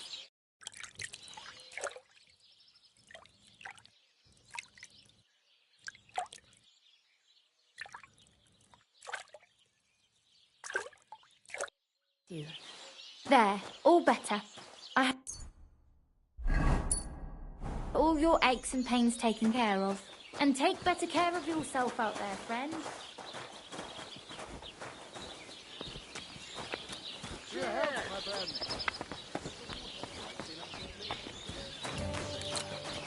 Found this dead body stuck in the wheel on Sunday. You praise the Lord. Greetings, my friend. What's going on around here, innkeeper? You could stop by Semi. Yannick, the saddler's hand there, is looking for a blacksmith. And that's pretty much everything. Thanks, innkeeper. That sounds interesting. Been floating down the river for at least a week.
Come here.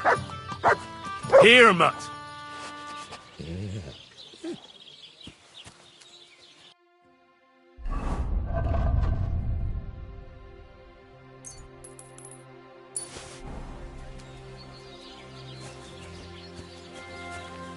Here you go. Take it.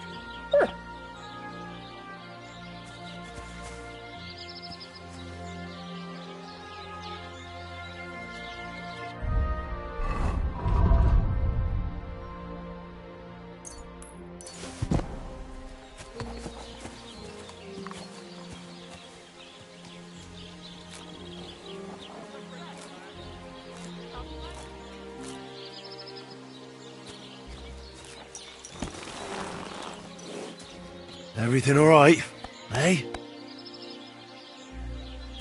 Gah!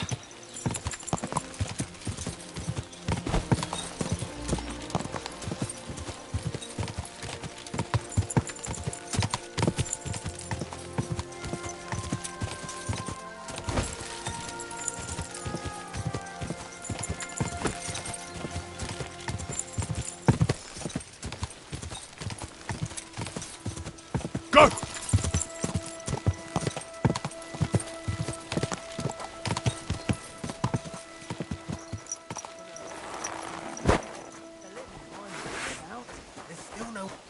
To hell with you!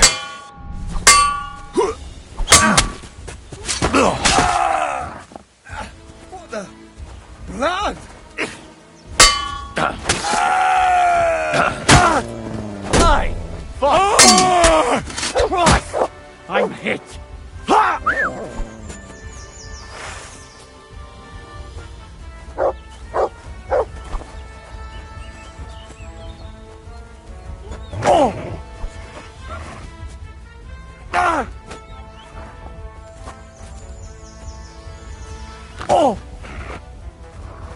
Show your stuff.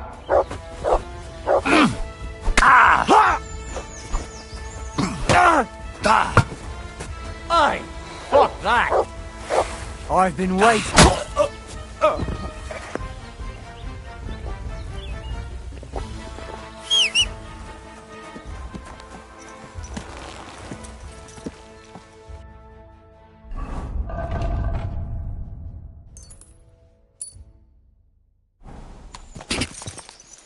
Quick!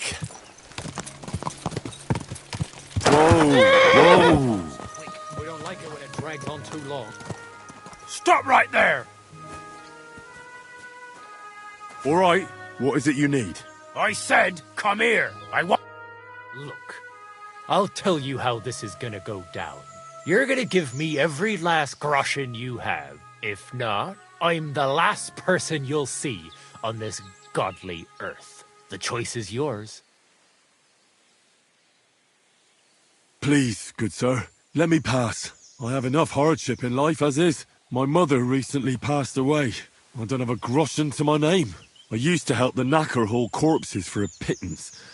Then I had to lug pails of shit to the skimmer pit. I reeked so bad the villagers chased me away with sticks. And this morning, I got swept away in the creek. I'm still dripping now. My friend lost a leg because of all the pus oozing out of it. I've got rid of most of the lice, so that rash on my back must be from something else. Christ.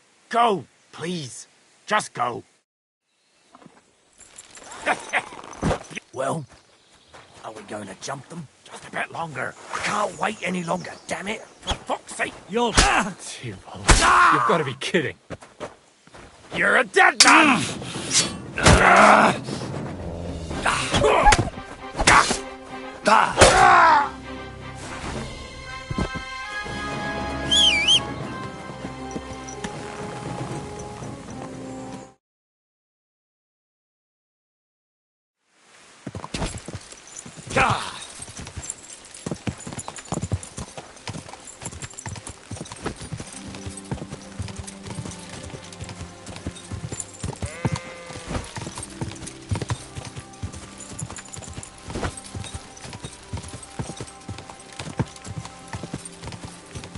Quick!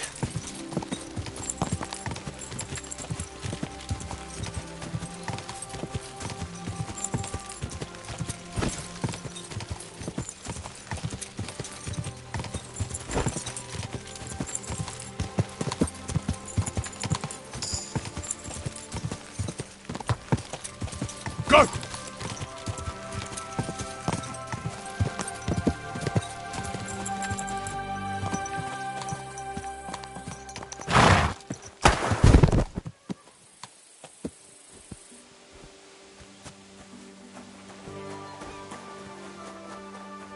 God bless you.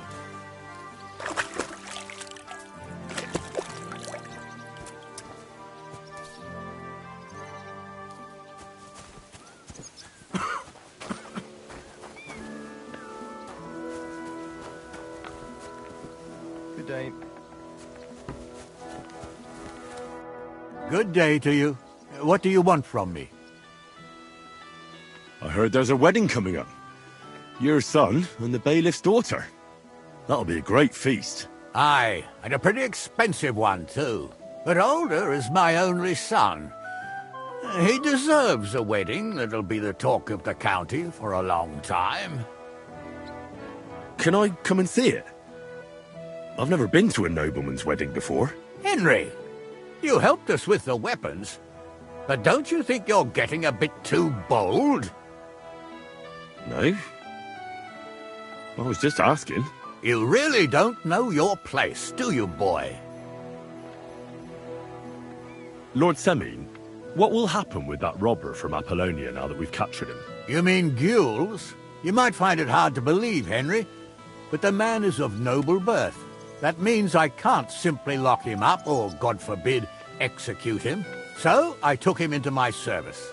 God be with you. It's true, he wasn't an easy opponent. A warrior like him could surely come in handy. Exactly. But first, he has to prove himself. How? It looks like we didn't wipe out all the bandits who were pillaging with him. So his first task will be to take care of what's left of his own band. Sir, is there a group of humans camping somewhere around here by chance? Yes, unfortunately.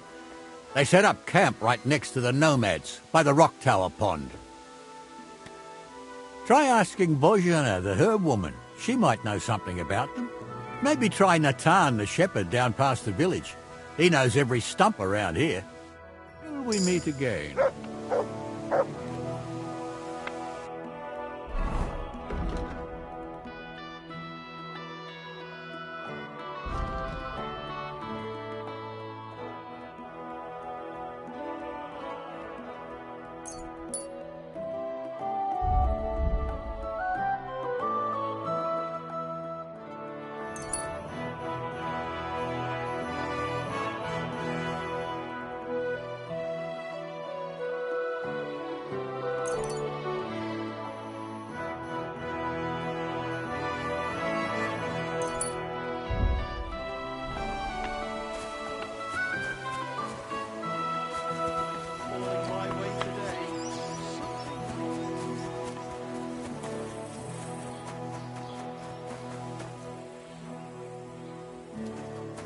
You have a kind master, eh, Mutt?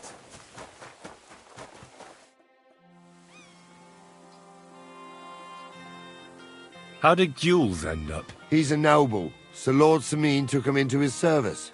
What? Why would he do that? After Jules tried to rob him? That's the nobility and their rules for you. A peasant would get the noose right away. But the lords play a different game together. And you don't have a problem with that, Captain? I don't, but I'll keep a close eye on him. Trust me. But anyway, there's all sorts in service in Sameen. You can't do a job like this for long without getting dirty hands. I expect the same applies to you?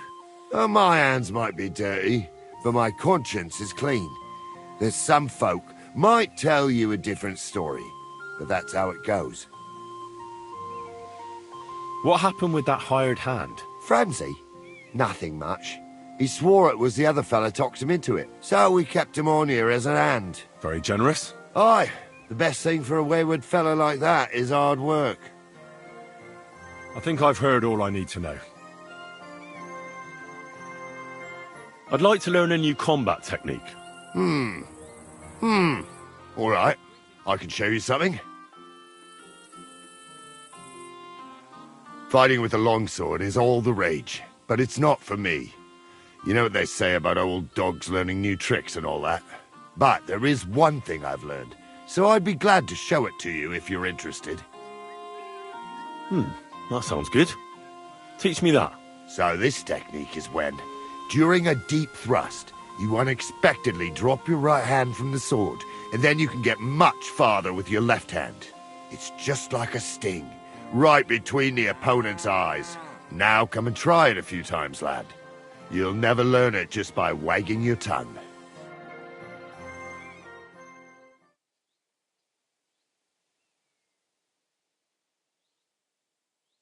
That's enough, or my shoulder will be killing me. But you didn't...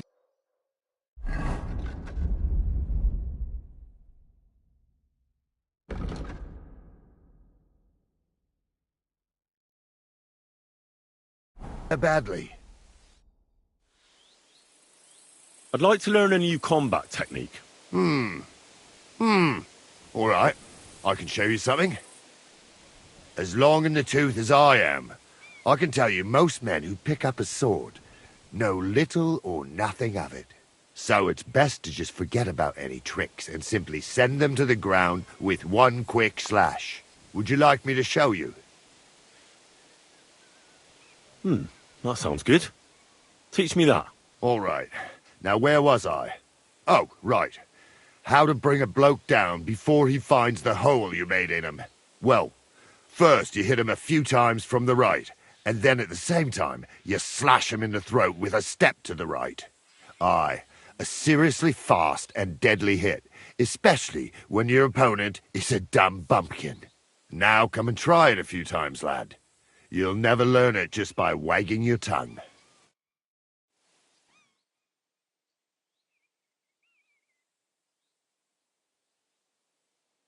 Well, lad.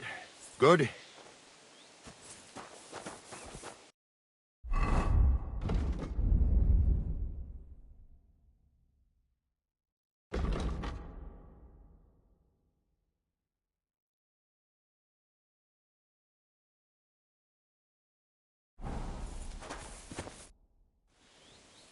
I'd like to learn a new combat technique.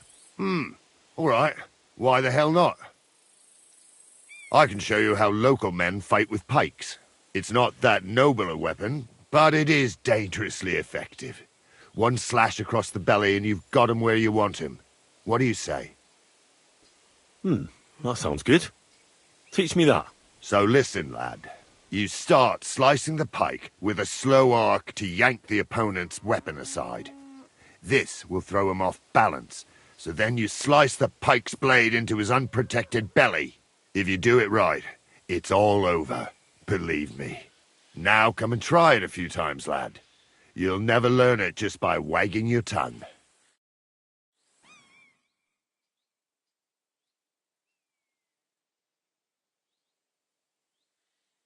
Well, lad, good?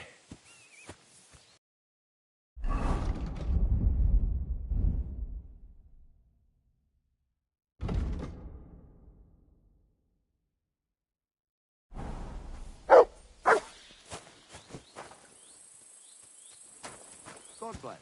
And with you?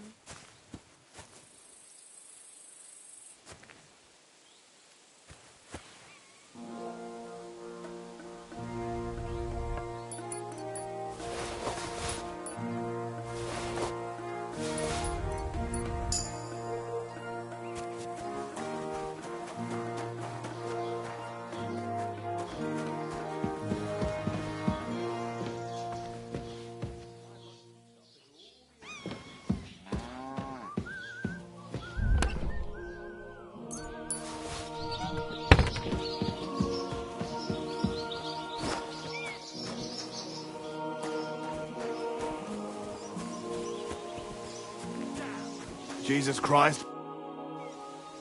Have you already taken care of your band? Don't you start with that too. So you didn't. After you attacked me in Apollonia?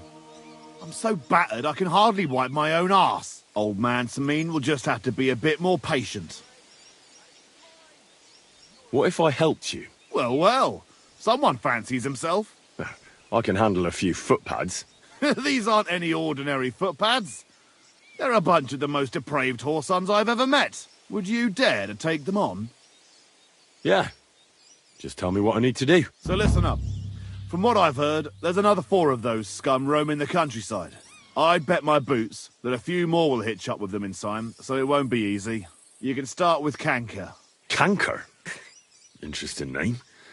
Why is he called that? He already had that name when he joined us. I reckon they started calling him that on account of how he's rotten to the core. Said the pot about the kettle. Hey, don't be cheeky, youngster. What do you know about Canker? Well, he likes to disguise himself as a monk and ambush travellers. He looks convincing in a robe, but otherwise he's an awful heathen. Always drunk, just like the rest of his band. That could be useful. Definitely, if you get lucky. Where can I find him? I don't know. I only know that he and his band were ambushing travellers on the road from Troskovitz to the Nabarkov mill. So how do you want to find him then? Easy. I'd wait for him to find me. With a little luck, he'll ambush you in one of those places too. Or one of his people will. You don't have a better idea? What did you expect? That I'd search the whole forest for him? Go ahead and try and find him that way if you like.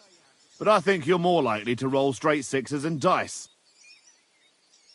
That's enough for me. Well, good luck, lad. Oh, and I almost forgot. When you're done, bring me Canker's mace. As proof. Why? You don't trust me? Why should I? God be with you, and have a pleasant evening.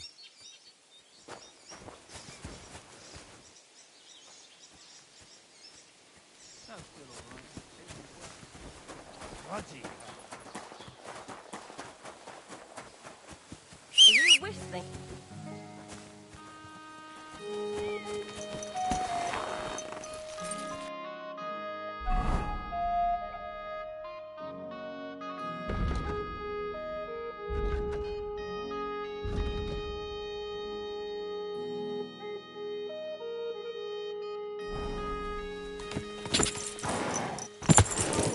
Go!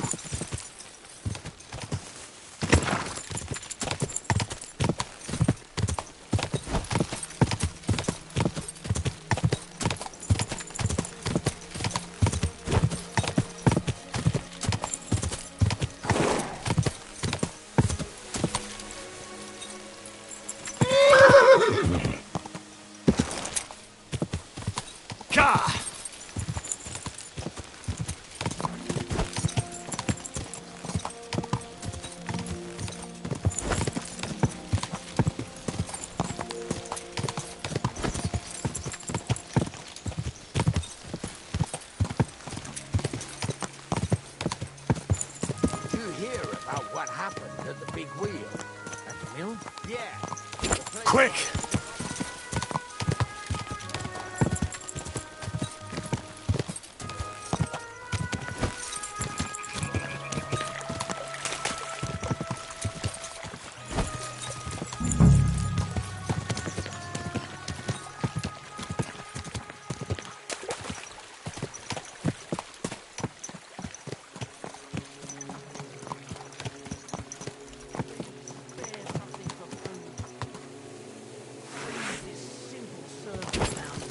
Get over here so I can fucking cut you up.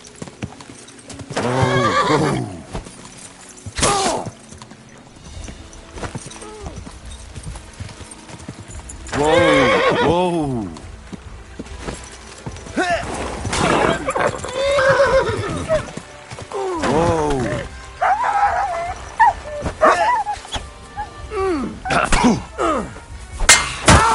Show your stuff.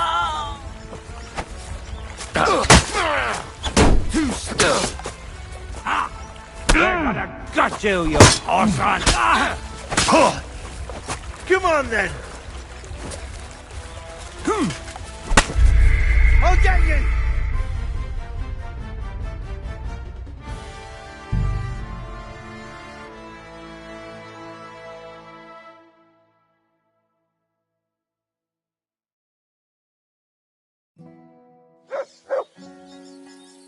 Lady Luck will be on my side.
Stop a while, my good man.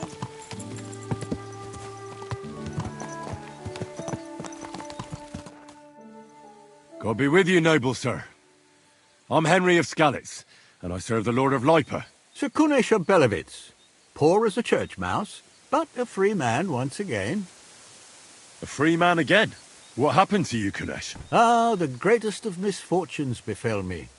Figuring out this war is a job and a half. Aye. This feuding between the royal brothers is damn muddled, all right. Precisely. I gambled on Jobst over Sigismund a few years back. Only his Hungarian cavalry soon routed us, and I spent 2 years in captivity. You were held captive? What was it like? Hardly wondrous, I'll tell you that. But what irritated me most was being powerless to do anything. It's all those blasted Hungarians' fault. They can shove my silver up their arse and then lick it and kiss it for all I care. I totally agree. Sigismund is plundering the kingdom and torching the castles of lords loyal to King Wenceslas. What a bloody awful affair this war is. In my day, men would fight with honor and integrity, not stab each other in the back. My sentiments exactly, Sir Kunesh. Why, young man, I see you stand with Wenceslas, eh? I tell you, though, he's the one who dragged our land into this mess. How so? It was the Hungarians who captured you, wasn't it? Because I was a fool. But I've realized that the only competent king here is Sigismund. I disagree with you, sir.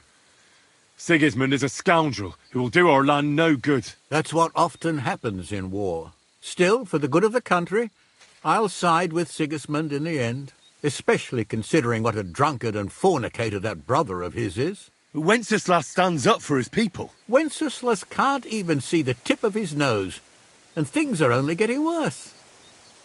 Sigismund's no king. He's nothing but a murderous thief. I challenge you to a duel, sir. What? You want to fight me? You're not a noble, but what do I care? Making you skip and jump will amuse me, whelp.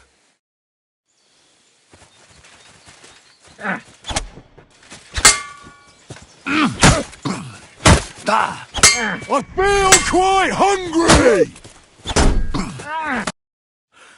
You win, young man.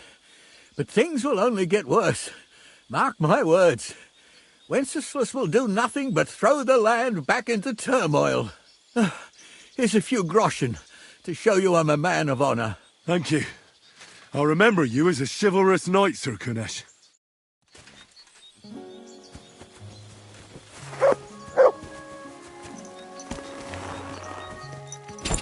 Go!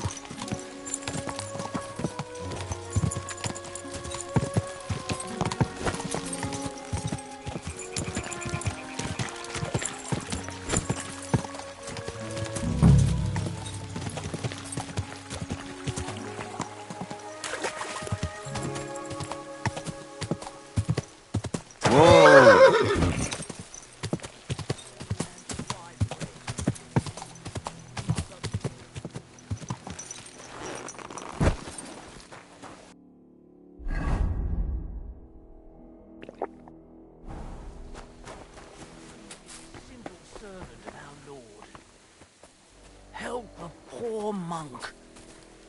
Arms for a poor...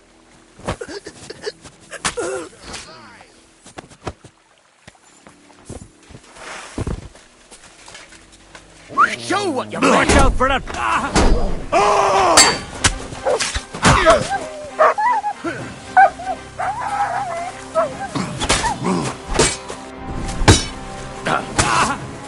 Kurva! I'm wounded!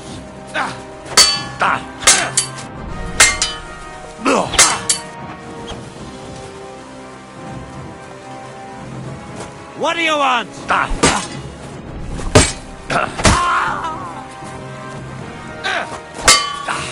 it! Let's go back! Come on then! The hell with him!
Mutt!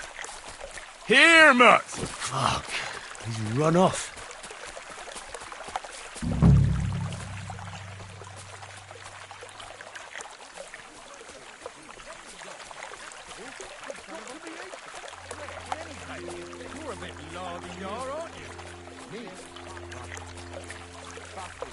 Eh?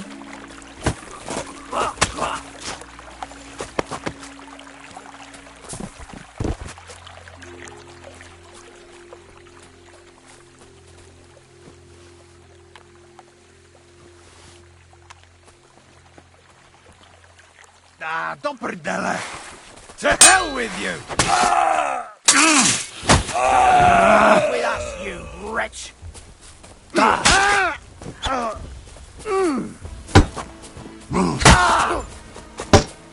Show what you're made of!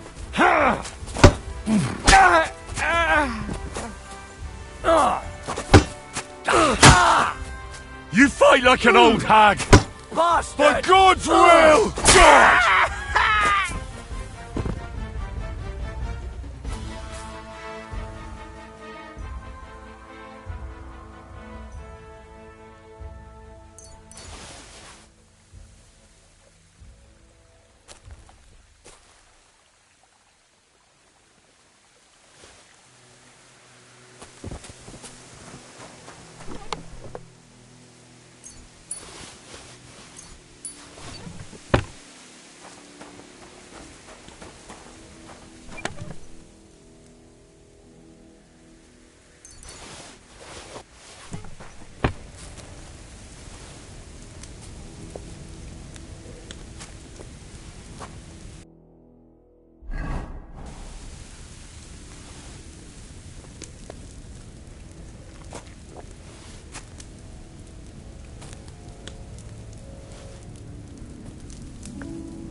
Come here!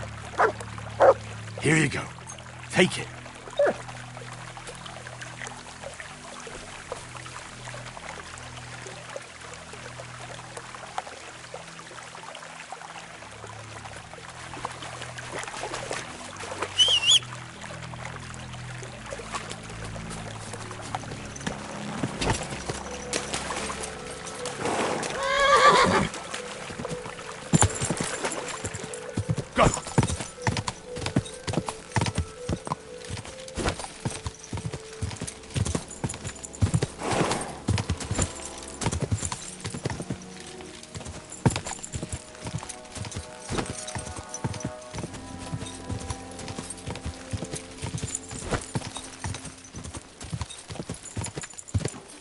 Quick!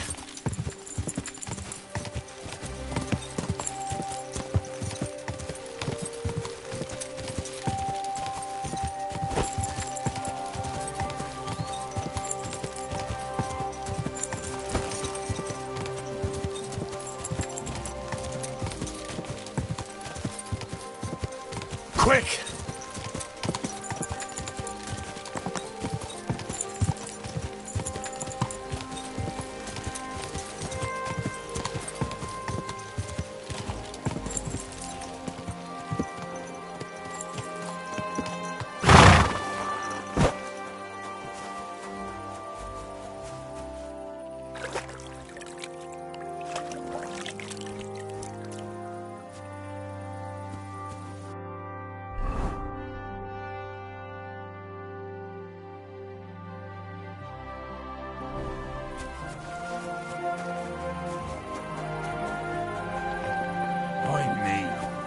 I'm sorry.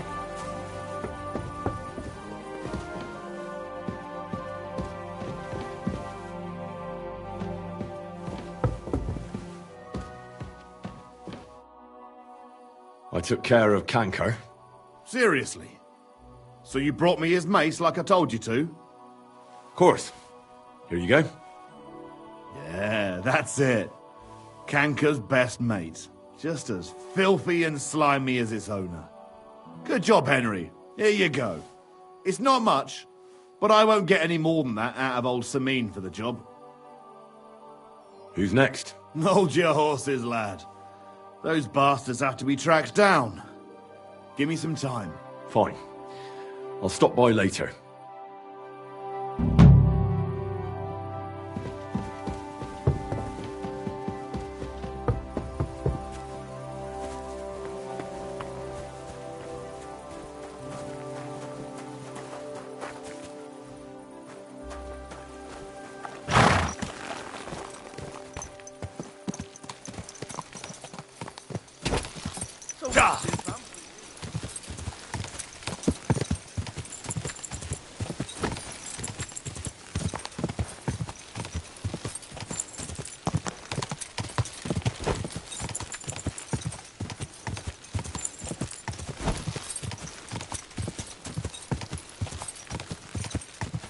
Quick!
You should...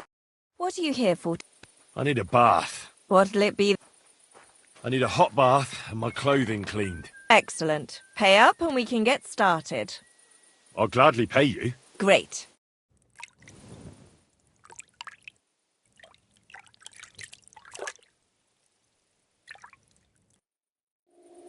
There we are. You're all done. And stop again any time. Remember, cleanliness is next to godliness.